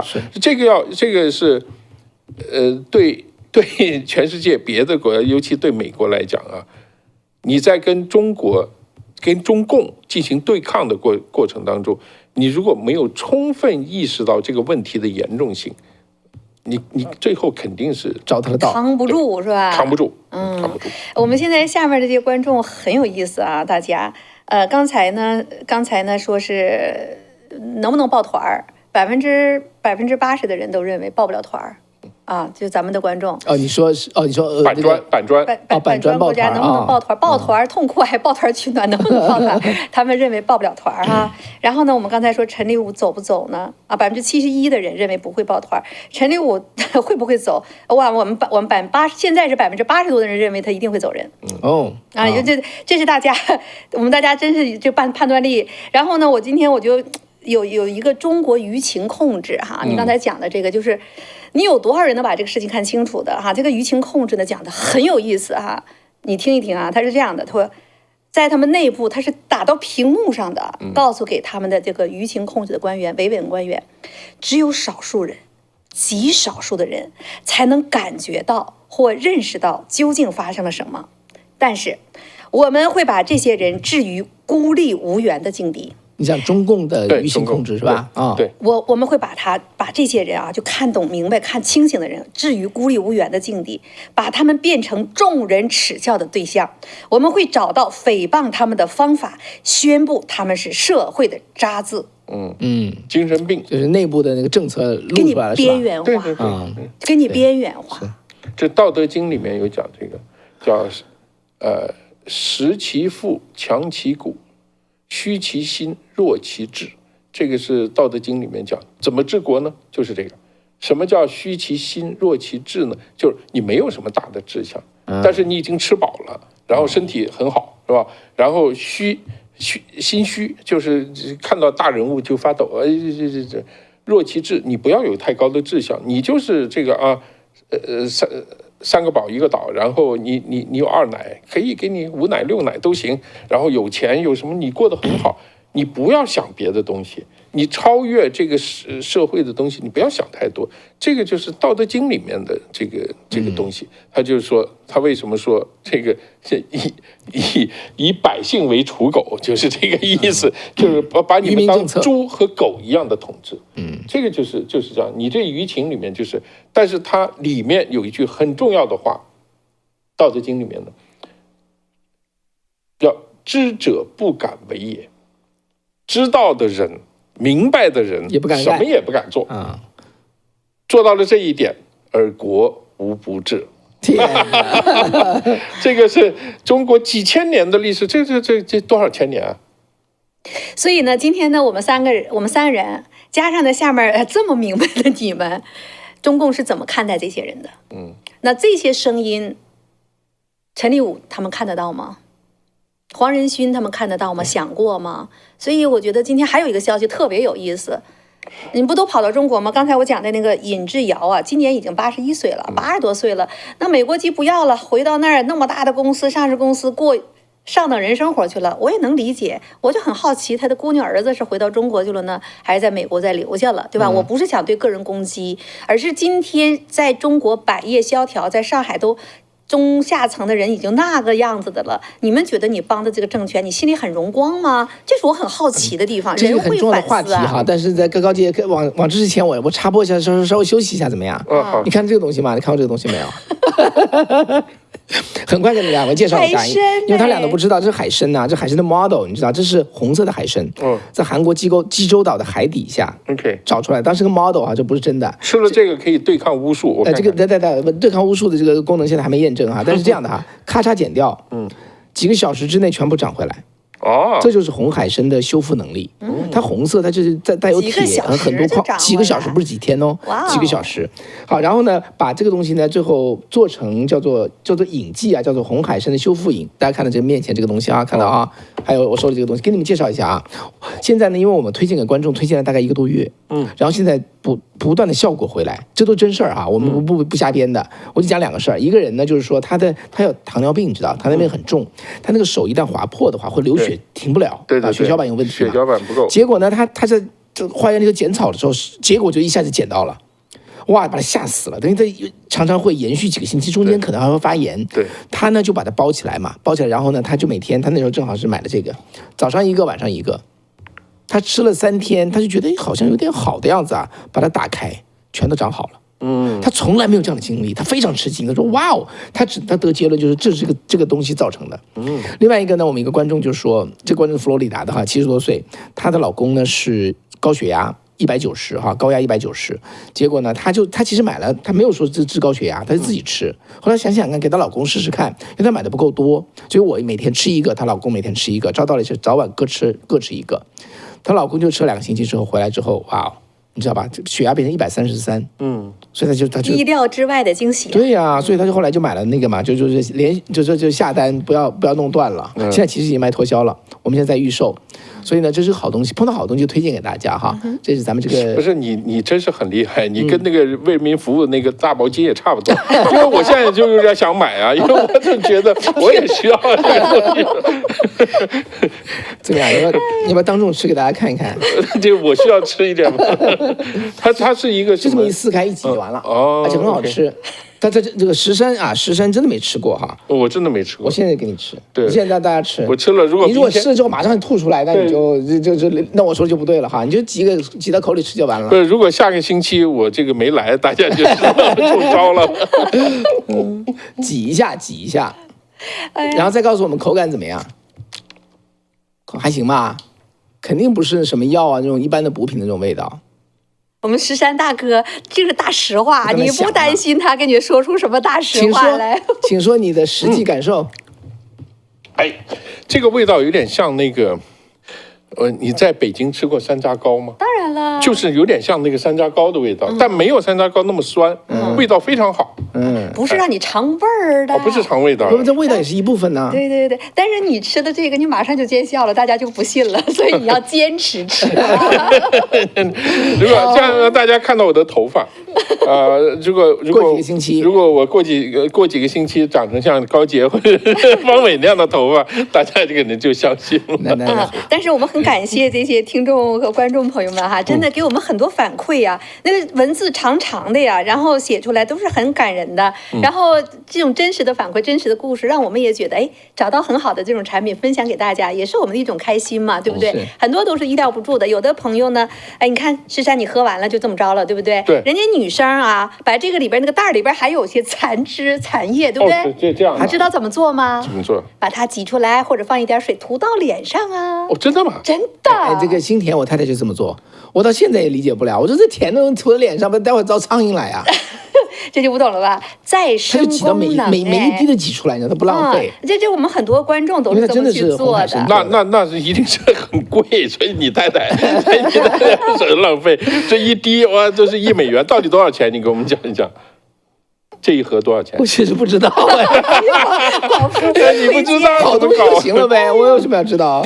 反正我太太给我吃，我也从来不用直接下单。从你这个挤什么汁涂脸，这个就看来是很贵。小编贴一下多少钱就好了。猪队友，这个网友说了，方伟哥哥不要多吃啊，否则手指头会多长出几根来。对，是我刚才说的，头发不一定能变黑，搞不好到下星期长第6个手指头。哎呀，不过我们都听说过这个壁虎的尾巴切断了可以再生哈，几个小时才能长出来，这真的让人很 surprise。海参我知道是能够复原，这个是我以前知道，但我从来没想过它有这样的好处。如果动了手术什么的，那就很好用，很好用。对，那肯定是对。好，结账的时候哈，方伟时间15%的优惠，看这个叫什么？早安中国那里边也有15%啊，给我们也放一个，否则都是方伟的功劳，人家有石山大哥现场体验的功劳，对不对？对啊。早安中国到那边去买去，好不好？好，回到实施。然后中国大陆呢是2盒起卖哈，然后4盒免邮税，然后是韩国原产地发货哈，也不提供什么茶叶精品了，也挺见谅，因为现在已经断货了，我们现在赶快预购，然后咱们抢了一大批啊。这是今天给单盒折价后。158美金，那我们给大家争取的一定是最便宜的一个价格哈。我第一次知道。OK， 哎呀，好，赶快说新闻啊！来，新闻来。你刚才说了那么多企业家哈，大家还都跑着要回中国去。今天网上有一个小米的公司的现在 CEO 出来发了个声明，这个人叫雷军。这个人不叫雷军，我说错了，他的 CEO 不叫雷军，然后呢 ，CEO 叫雷军。今天是8月8号，8月7号的时候呢，网上有一个帖子说爆了个大雷，什么意思呢？说这个雷军呢，在过去呢和 Wells Fargo 的毛某某倒腾出来呢50个亿美金呐，啊，50亿美金呢倒腾出境了。所以呢，现在呢，雷军可能没钱了。然后这件事情8月7号在网上就开始炸开锅了。他说：“哇，真的吗？真出现这件事儿了吗？那雷军要没钱的话，那小米怎么办？小米汽车怎么办？”所以呢，今天刚8月8号，新浪这方面马上就出来一个官方声明，这个官方声明呢就说没有这事儿啊，他说这是纯属谣传。他们说雷军向海外转出50亿美金，小米的这个王化啊执行长，他呢直接就在讲，他说经核实，小米集团在全球范围之内没有和富国银行以及某某某开展过任何合作，也没有任何形式上的接触，相关言论均已取证，并已启动司法程序，追究造谣传谣者法律责任。8月7号的谣言，8月8号开始声明了，怎么解读？我说一下，因为我对中国不懂哈，但是我有一个朋友。体制内的哈，在中国这是干过舆情控制的，我就引述他的话哈，这个看点是什么？雷军这个人呢，小米的总裁雷军这个人呢是叫做是舆情保护的，这是党的人，对，这种人跑出来辟谣，这本身就说明他有问题。是给这个人，就是党要敲打这个人，是这个意思。否则的话，你丑闻再大，你是出不来的，消息出不来。这是第一个看点。第二个看点呢，他这个否认这个新闻非常短，这是北京叫吧，是北京日报的那个叫界面新闻，界面新闻，界面新闻出来的。对，他说在中国，文字越短的新闻，消息越大，这个事情越大。对，所以他就说明这个雷军真的是在干这个事情。这第二点，第三点，7月17号，富国银行一个高管跑到中国去。没了，吓得富国银行就说所有的富国银行的人都不可以去了。到底是谁？他叫什么？这个人叫做什么？叫毛晨月。对，就是姓毛某某。结果这个毛晨月就是跑到，现在看起来合理推断哈，这个毛女士跑到中国去帮助雷军搬钱，把50亿搬到海外来，帮他逃钱，结果被拿住。当然了，50亿有没有搬出来我不知道哈。就中国官方说是涉及刑事犯罪嘛，对，他不能走，还是刑事犯罪。对啊，那偷党50亿，那当然是刑事犯罪了。对啊，总而言之，这全串在一起了。最近的一些时事，我们可能就串通原来是如此。这个毛晨月啊，他不是普普通通的一个 Wells Fargo 的普遍的，他叫做什么 marketing agent 什么什么，不是的，这个人他是专门做叫做信贷机构的主席，全球的这样的一个协会的主席，合作金融机构呢有多家的合作金融机构。他什么叫信贷呢？这是全球大概几十个国家，就是做中间担保的，做信贷担保的，互相之间做担保。你跟国外做生意，那你一旦跑了怎么办？那他给中间做担保，你可以拿回来你订货的80%、90%，哎，剩下的等到货之后再来。这个人是做信用担保的，他在中国大陆合作哈，他主要核心的客户，第一个就是小米，第二个就是蔚来，还有杭州某 AI 芯片公司等科技企业。所以你从这里边你就看到了，你去查毛晨月他的工作的这个范围，你就知道现在小米的声明撒谎了。你不是说跟他们有任何接触吗？对，人家的业务跟你就明显的交叉，你是人家 Wells Fargo 在代理就是保理业务当中的第一个合作客户。最重要的客户。你说我们之间从来没有交叉业务，撒谎了。那你小米你为什么要撒谎？所以8月7号的这个消息，你8月8号出来去问，所以大家就在说啊，难道雷军要跑路吗？所以这是今天我们要问的。就看出来雷军真的要跑路。这个叫做什么来着？党不高兴了啊，通过辟谣的方式敲打他。否则的话，大家没有必要知道或者讨论这件事情，对不对？没错，这件事情出来就说明雷军有事儿。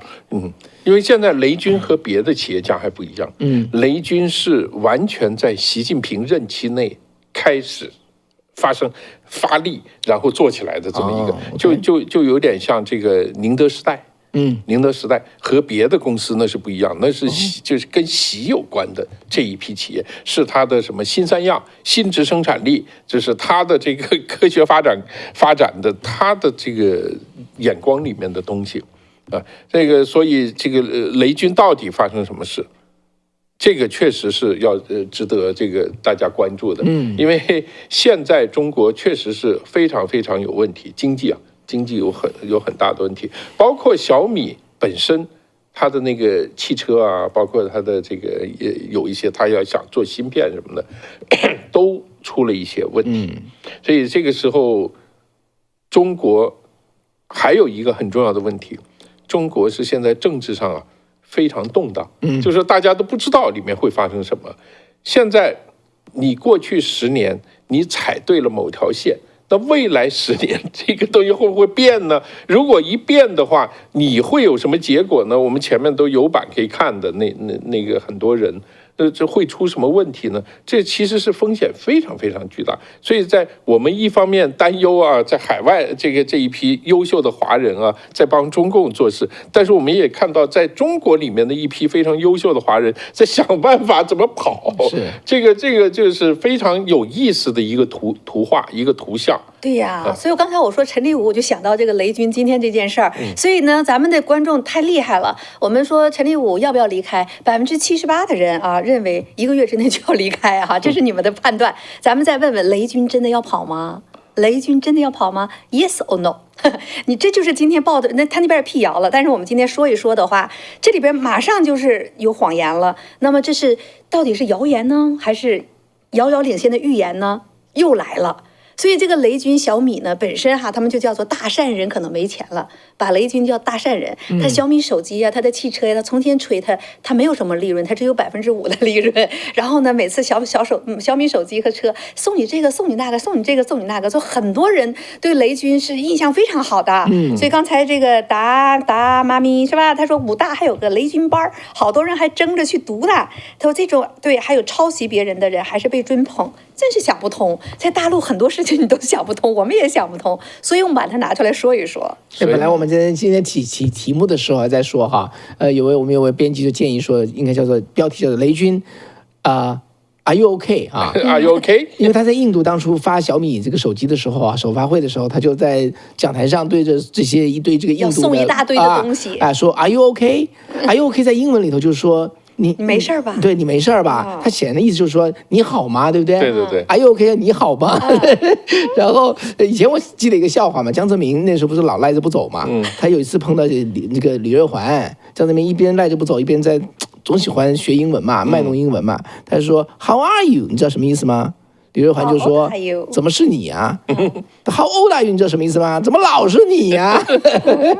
就跟这个 Are you OK 是一样的哈。对，哎呦，所以雷军这件事情呢，太有意思了哈。那雷军叫大善人，然后呢，马云叫马爸爸是吧？叫爸爸马爸爸，然后这个叫什么老王健林把他叫什么这个首富老王，他们都有一个绰号的。然后呢，现在这一个的都已经很惨了。你说现在这个刚才我讲到的这个尹志尧，这都80多岁老人家回去了，反正也就是那样了那真的是中共会把你重视到底吗？就这些事情确实是蛮有意思的。你说这个雷军居然出来这么一件事儿，刚才我看到很多人说他怎么看这个面相，最近有人说他不会有牢狱之灾吧？结果今天就出现这么一个大爆掉。所以我们都知道，在中国像这种事情，雷军是习近平一手捧起来的嘛，对不对？他怎么能让这个消息在满网这么就泛滥呢？对而且他得出来声明来了。不是，现在的问题是，如果他是新质生产力的一个代表，又是新三样是吧？这个等等，他也跑了，这个脸就要丢大了，是吧？整个这个，所以他要真的敲一下。毛晨月还成了个刑事犯罪了。对，刑事犯罪。咱们在美国咱知道，Wells Fargo 这是大银行，没错。你说他可以合法的去做，他敢去犯刑事犯罪吗？所以这里边太多有意思的一些东西了。我认为我插一句，我只是觉得他去帮他搬钱而已，什么刑事犯罪？对，但是在共产党看来，那就是刑事。因为在中国是这样，中国那个资本项没有自由化，没有自由化，任何资本以资本的名义离开国境，都必须由中国人民银行和这个外汇管理局要批。现在大到一定程度以后，如果50亿当然是必须要批的。所以你没有批你就走了，那你就这可不是刑事犯罪嘛。好，打断高阶化了。没有啦，雷军真的会跑吗？请大家去到下面做一个民调吧。所以我觉得在美国你高科技混得再好你以后拿中共的钱回去创业，你混得能有雷军好吗？这就是我的问题雷军在往外跑因为现在的问题是什么呢？问题是就是说，当中美冲突到一定程度的时候，你认为中国的这帮科技人在中国能够受到信任吗？对，这真的是另外一个问题，是不是？对，你说你难道我不会怀疑你里面有没有 CIA 的人呢？是，或者是什么美国的那些什么安插在里面的？说的中国的这根神经又非常的这个发达哈。非常厉害。你要知道，中国的2弹1星元勋呢，就那么20多个人呢，那都是顶天的牛人呢。其中有一个文革，就是因为当特务给打死的，直接棍子给敲死了。那大家可以去查一下，中国的2弹1星那都是超级牛人啊，都是超级牛人。那一大帮人做牛棚被批斗，那就不用说了。其中有一个是被干掉、敲死的。中国多少那种。在美国留学的这种高级的这个科学家回去流落街头，到最后，我看过一些流落街头，他说完全不认识了这个人，也可能是搞科技的人呢，他总是有点怪脾气，就像马斯克这种人，到文革那肯定很惨，肯定很惨，所以他那种就是说被搞得很惨，因为他怀疑你是不是有特务。然后他们批判美国的时候，这个人还出来说：“哎，美国不是美国挺好的，有什么什么，那你就完了，对不对？”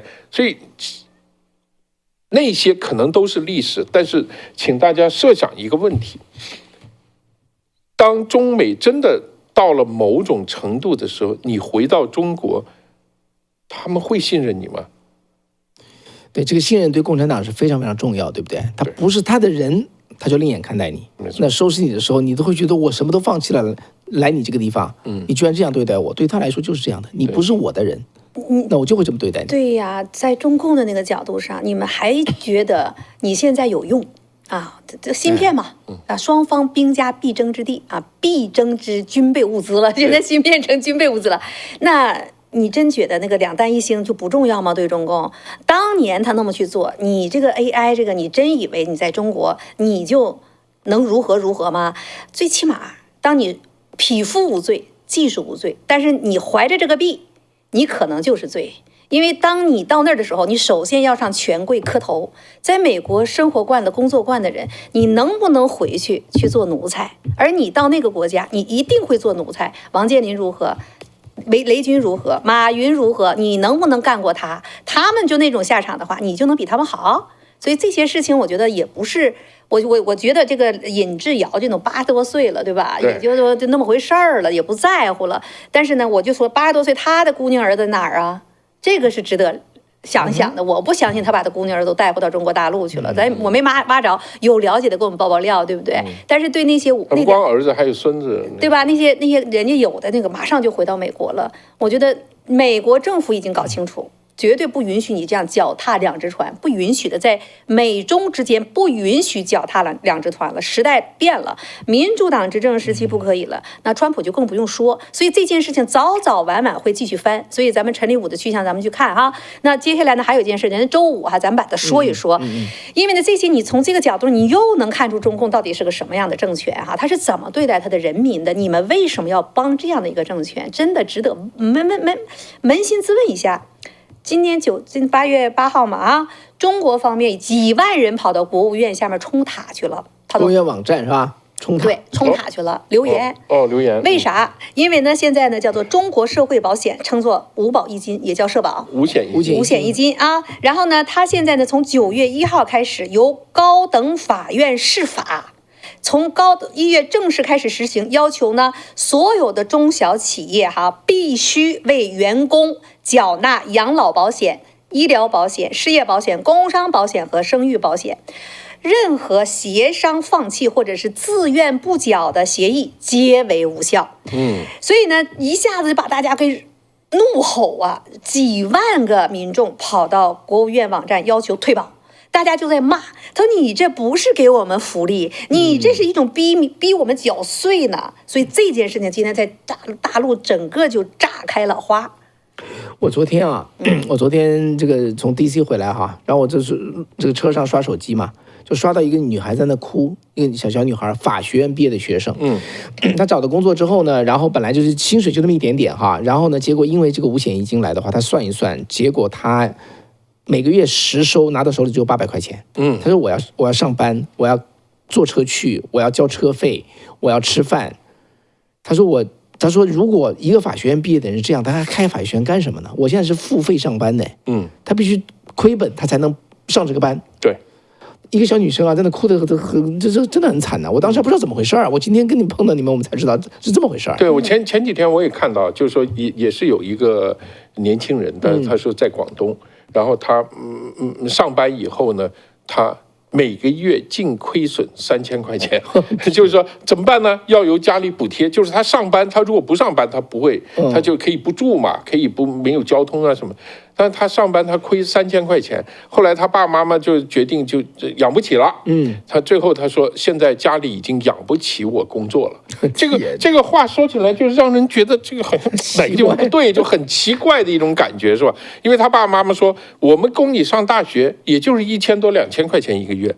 你现在去工作了，我们还要花3000块钱养你去工作，所以这个问题就非常非常搞笑。可能很多在海外的朋友啊搞不清楚为什么五险一金会导致这个整个中小企业可能就全部垮掉。刚刚我看我们导播放出来那个通知，对，再放那个通知，我们再放一次你就知道，他那个就是以北京市的就是平均工资。就前面退回去，前面那个就是数字的。对，这个就对了。北京市的平均工资是7353块钱。我不管你真的发工资多少，你必须按这个中位数，就是7353块钱来计算你的五险一金。所以这个五险一金那个后面有算下来接近2000块钱。然后当然一个人这个是企业要给的哦，然后下面有那个个人给的还要给那么700-800块钱，对不对？对，所以这个是五险一金，按照7350多块钱的这个工资来算。好了，他现在问题是中国有大量的这个公司，包括就是你知道。企业的所有的社会啊，它的企业都是一个金字塔型的，越底层的就是小企业，越顶层的就是大企业。大量的企业都是这个小企业，小企业就是什么早餐店啊，什么这个包子铺啊，什么这一类的对面馆啊，然后还有什么修车的小商店呐，这种的它是根本给不起这么多工资，大概工资就是4-5千块钱。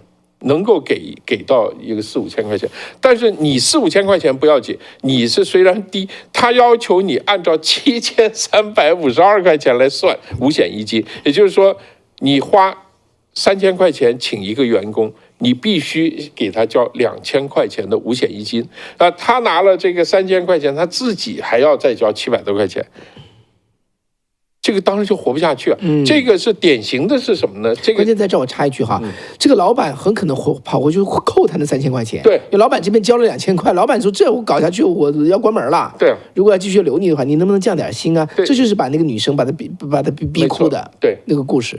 你本来是3000块钱的，你看我原来交1000块钱够，现在2000块钱给你交这个五险一金，那你的3000块钱工资，那你就扣到2000呗，我就再回来。所以就等于是把老百姓的这个收入大大的往下压缩，这个是非常可怕的。而且大面积的低收入的。现在他这个女孩只会哭啊，女孩，你碰着真的横一点的去告你的话，你得赔的，不允许的。就是员工告老板，对吧？对，你要留到证据了，你强迫给他减薪了，等等等等，他可以告他。你说这个生意怎么做？这小生意者怎么做？对，所以这个五险一金，它这个政策啊，好像是很照顾这个叫做这叫做什么来着？这低层收入的，他是说，如果他不做的话，他不交的话，你会告他。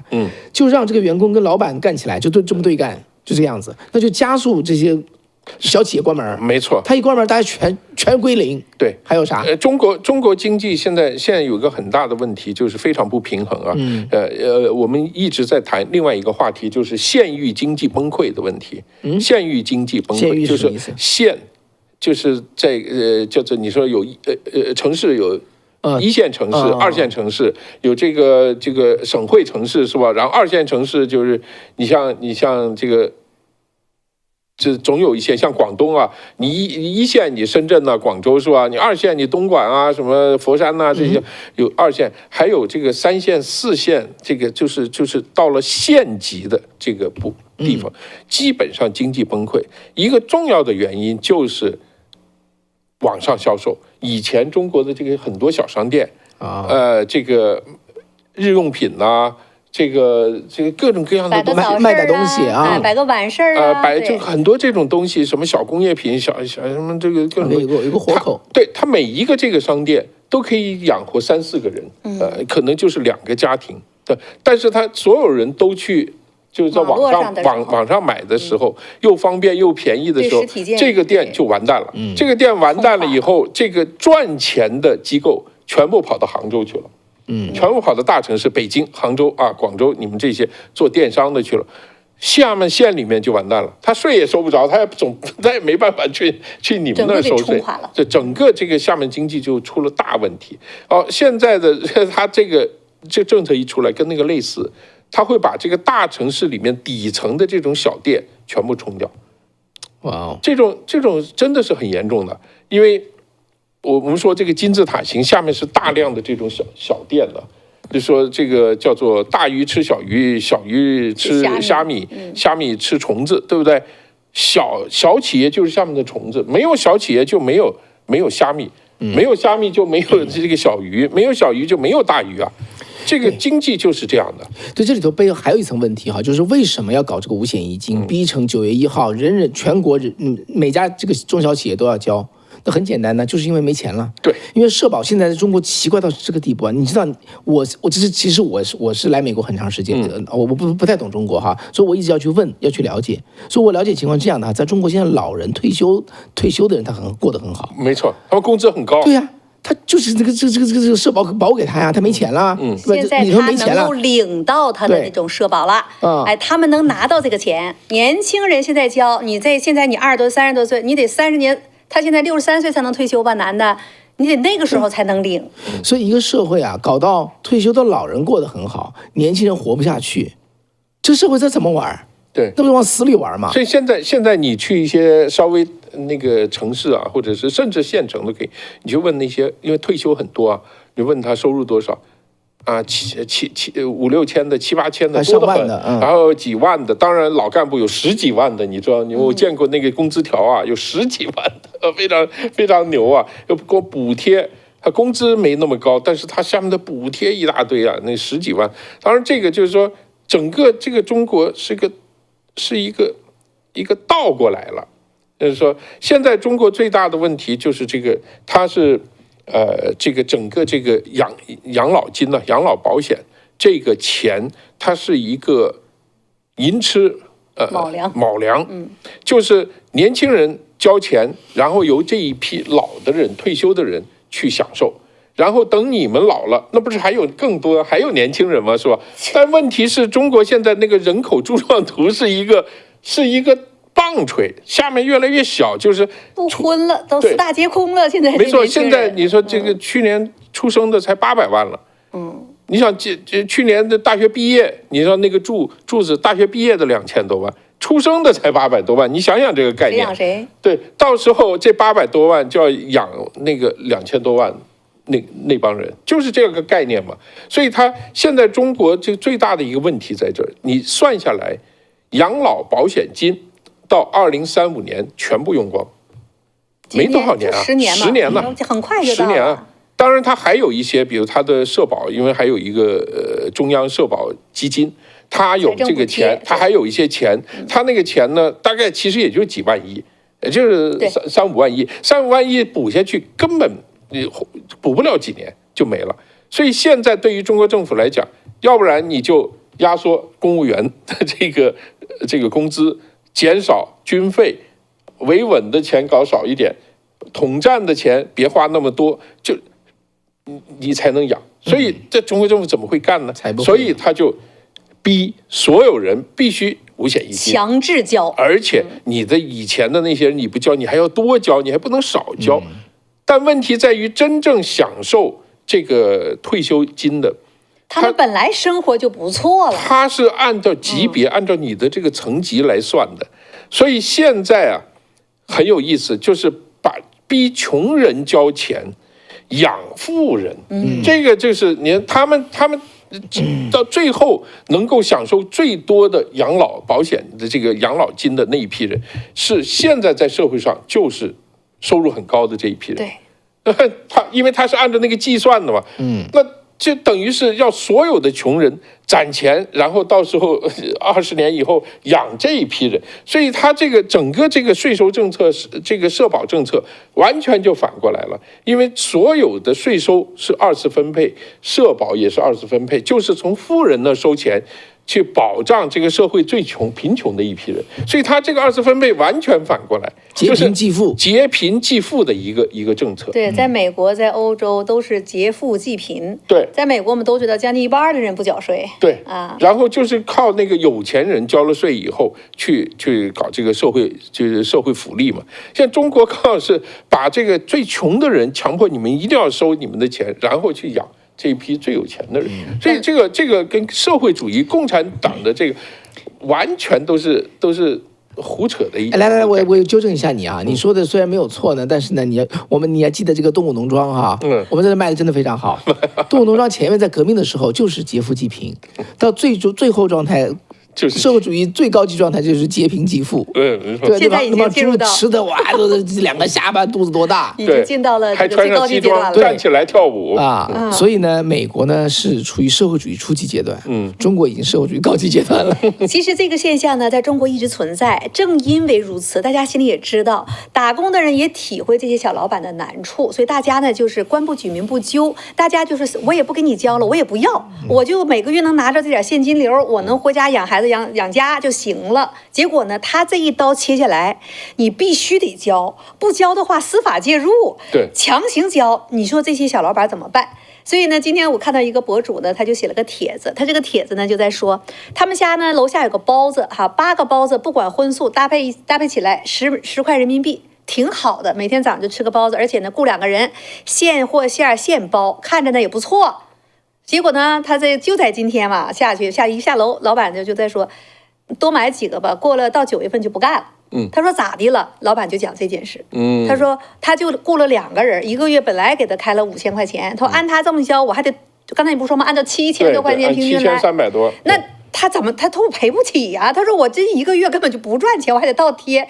他说怎么办？他说我剩下现在就开始辞工，然后呢剩下这1个月啊，到9月1号怎么办呢？他说我就找我的亲戚帮忙，因为还有房租啊，你得拖到10月底。他还要2个月房租才能到期，所以呢，我就找几个亲戚帮忙，就不敢呢，因为我一旦要是不交，人告我还不行，我压他工资，我还是留他证据，还得收拾我。他说赶快就不要了，撑到房租到期我就不干了。他说还有一个办法呢，也想了，他怎么办呢？还有个办法，实在不行，他说我就雇那种刚刚退休的人。就刚刚退休的人呢，就不用缴社保了吧？他可以拿社保了，哎，身体还不错，要的工资也不高。他说也许呢能找到这样人，我还可以干一干。这是他们现在苟且生活的这些小老板。可是哪有那么多刚退休的人？我好不容易1个月拿了7、8千人民币，我还去给你打工去，我还去给你包包子。对嘛？所以这件事情呢，就是我看到现在这件事情今天在中国炒得非常的厉害，因为大家都知道，这不仅仅是针对中小企业的，这就叫做强制缴纳养老金、缴纳五险一金已经开始了，每个人都要做了。而这部分强制必须交的人，恰恰是最难的这一部分，没退休嘛，最难的这一部分。你这么一干的话，你想一想，死了一批小企业。这下面的人更死的不多，更死的没办法了。刚才我们现在线上就有一个朋友哈，叫魏克，对不对？魏克呢就在说，他说呢，他有一个在中国大陆的朋友，他的儿子1个月呢倒贴1500块哈，就是这个样子。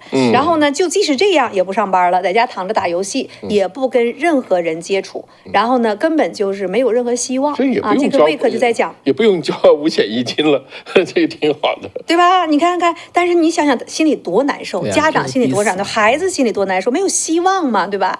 然后呢，网友就在这个下面说的骂说的，我就不说了那个难听的话哈，国骂说中共又来唱老剧本来了。啥叫老剧本呢？他说这个屎坑国计划经济时代，你知道哈？对。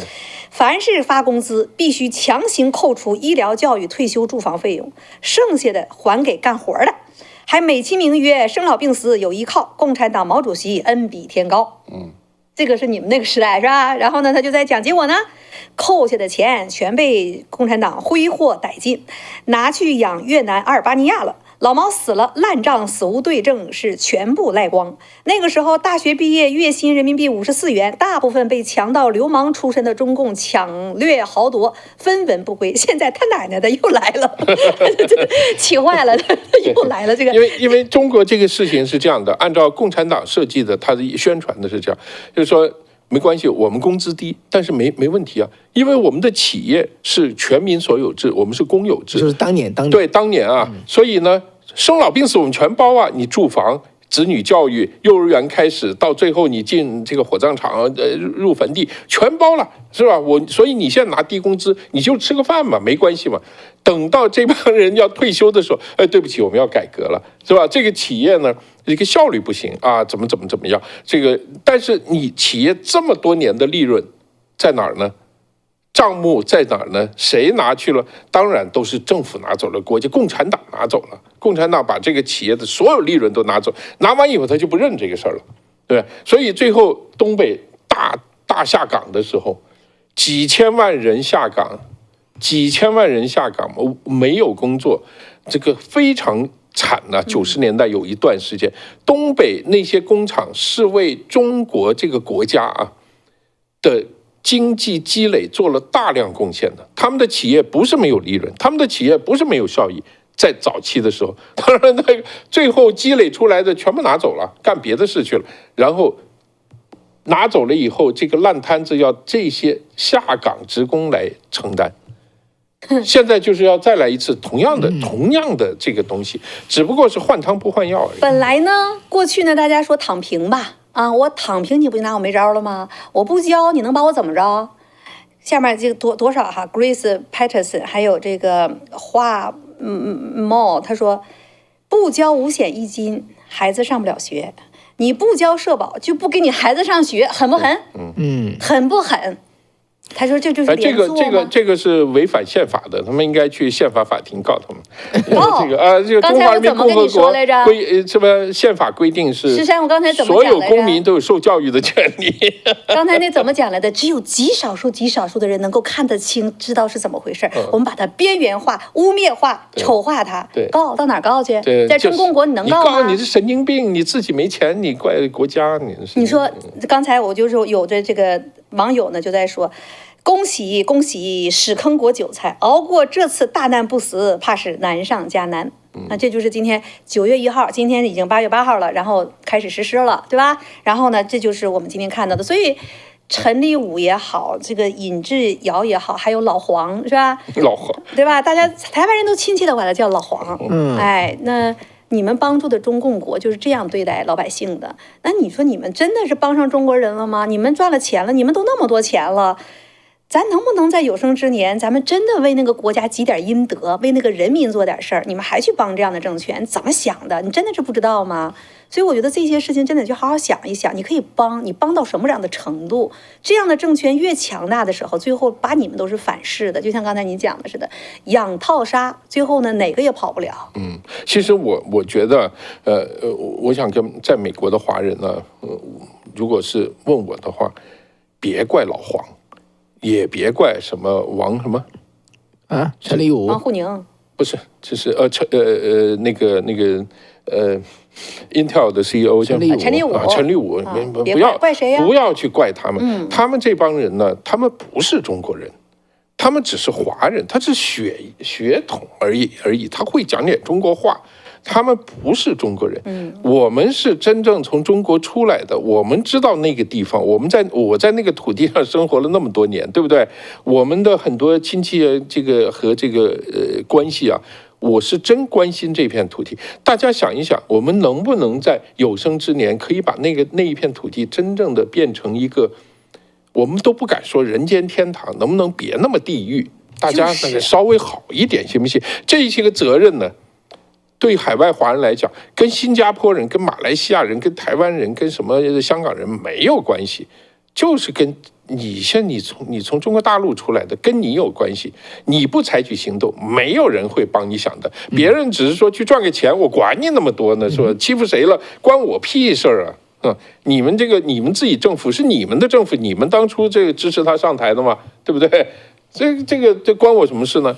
所以这是责任在，这大家好好想一想，这是在我们这批人自己这个地方。怎么样？2个小时了。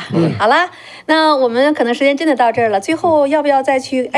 方伟配音参与制作的《动物庄园》的链接在这儿呢，有声的啊，有声书，大家找一找，传陈立武啊，传老黄啊。我们也不指望着什么了，大家知道，自己凭着良心办事儿吧。人到中年呢，很多事情大家会想一想，人活在世上到底为了啥啊？咱们能不能有生之年，咱做点有意义的事儿哈？这样的事情，咱不往人间走一遭。钱这个事情到了一定份儿上，过了人到中年，也知道那个钱到底怎么回事了，对不对？也许是我自己这样想吗？真的做一点有益的事情，你心里站到那儿都有底气。所以方伟呢，还要跟大家画圆是吧？对，要画圆，真的要画圆啊！不跟大家客气。在硅谷呢，有一个电台叫 KSQQ 哈，这 FM 96.1，在硅谷的华人都知道，因为它是空中唯一的华语电台。你知道空中只有一个华语电台，对于开车的人什么想？我横竖听你说点啥？对，不好听我就不听了，好听我就听，结果很好听。这个电台叫做希望之声，所以硅谷很多工程师在谷歌的，在哪里的哈，这个叫什么脸书的啊 ，Meta 的，都听这个电台。所以呢，这个电台真的，我是觉得这个电台，我其实今天看完这个新闻的话，我说这个电台成了一个美国国家安全的一个事儿了。因为谁在给华人来讲道理？对不对？那就是我们这样的节目啊，这个油管节目啊，像这个希望之声的 FM 96.1。你找美国，我跟你讲，美国老讲不清楚这个道理的。对呀，他知都不知道，理解都理解不了，他怎么解决这个问题呢？所以呢，就是华人来解决这个问题。所以大家如果有能力的话，就是给这个节目啊捐个款。对，我们把这个钱拿到 FM 96.1去，把这个电台的这个小时增加好，把他的人力保住哈。这样的话，天天上下班跟这些华人讲道理。让这些将来掌握着 AI 命脉的这个华人，不要成为华人自己的敌人，成为美国的敌人，成为助纣为虐的人，对不对？珍惜自由，好好的做一些有意义的事情，这就给大家的一个怎么讲，一个拜托嘛，太重要呀！比这个红海参要重要多。红海参，我一直在做啊，我生怕浪费啊。红海参里面产生的利润呢，也是干一样的事情。对，所以买红海参对自己也很好哈。对，支持好的媒体也很好。现在你是有油管了，大家能看到，我们能在全球。其实，在最早的时候呢，方伟他们真的就是一个人，你拿1000，他拿800，租了那么1个小时的时段，在 FM 96.1。当时呢，在那里边有几个中文媒体，其中有个星岛，那它既有报纸又有电台。那真的是很有意思哦，在海外的华人也被这些中文媒体，那星岛电台直接就把习近平讲话直接上去播的，所以你在海外都没逃出那个洗脑。所以基本上我们在广播，我们经常开玩笑了，说早上星岛放完毒，我们晚上给他消毒。现在呢，我们早上呢也有时段了，5点、6点、7点、8点到11点还是星岛的。今天我在星岛前面，我就把这个新闻讲了，我说估计他们不会说，咱们就说一说吧，我就把这个事说一讲。这个电台坚持了16年哦。真的20年好吧？不，2009年开始嘛，再早哈，整个1400加在一起，那就是27年，对，27年的时间。所以大家知道，像这种传统媒体能坚持就是奇迹啊！我刚到美国来的时候，人家跟我说，我当工程师的时候啊，拿《世界日报》看报纸嘛，那时候人家就跟我讲，在美国让人破产的方法，就劝他去办媒体，华语媒体，因为人群很少嘛，对不对？总而言之吧，坚持了这么久，真的需要大家的支持。这种支持我觉得是最有意义的，就能把我们今天讲的事情要落到实处。对，真的让华人我们自己有很好的观念、很好的价值，做好事不做坏事，对不对？好吧，超过2个小时了。OK， 谢谢哈，谢谢我们所有的观众朋友们。今天是8月8号，台湾的父亲节，在这儿呢，咱们祝像石山啊，像方伟，还有那么多的父亲们，父亲节快乐，周末快乐。OK， 好，给父亲买点红参吧。买点这个红参，红海参啊，海参跟人参可不一样，不一样啊。对，红海参啊。新的观众朋友走之前，请点个赞，订阅，按下小铃铛。早安中国，还有方伟时间，还有高洁时光哈。好啦，那谢谢大家，谢谢石山，谢谢方伟。OK，拜拜。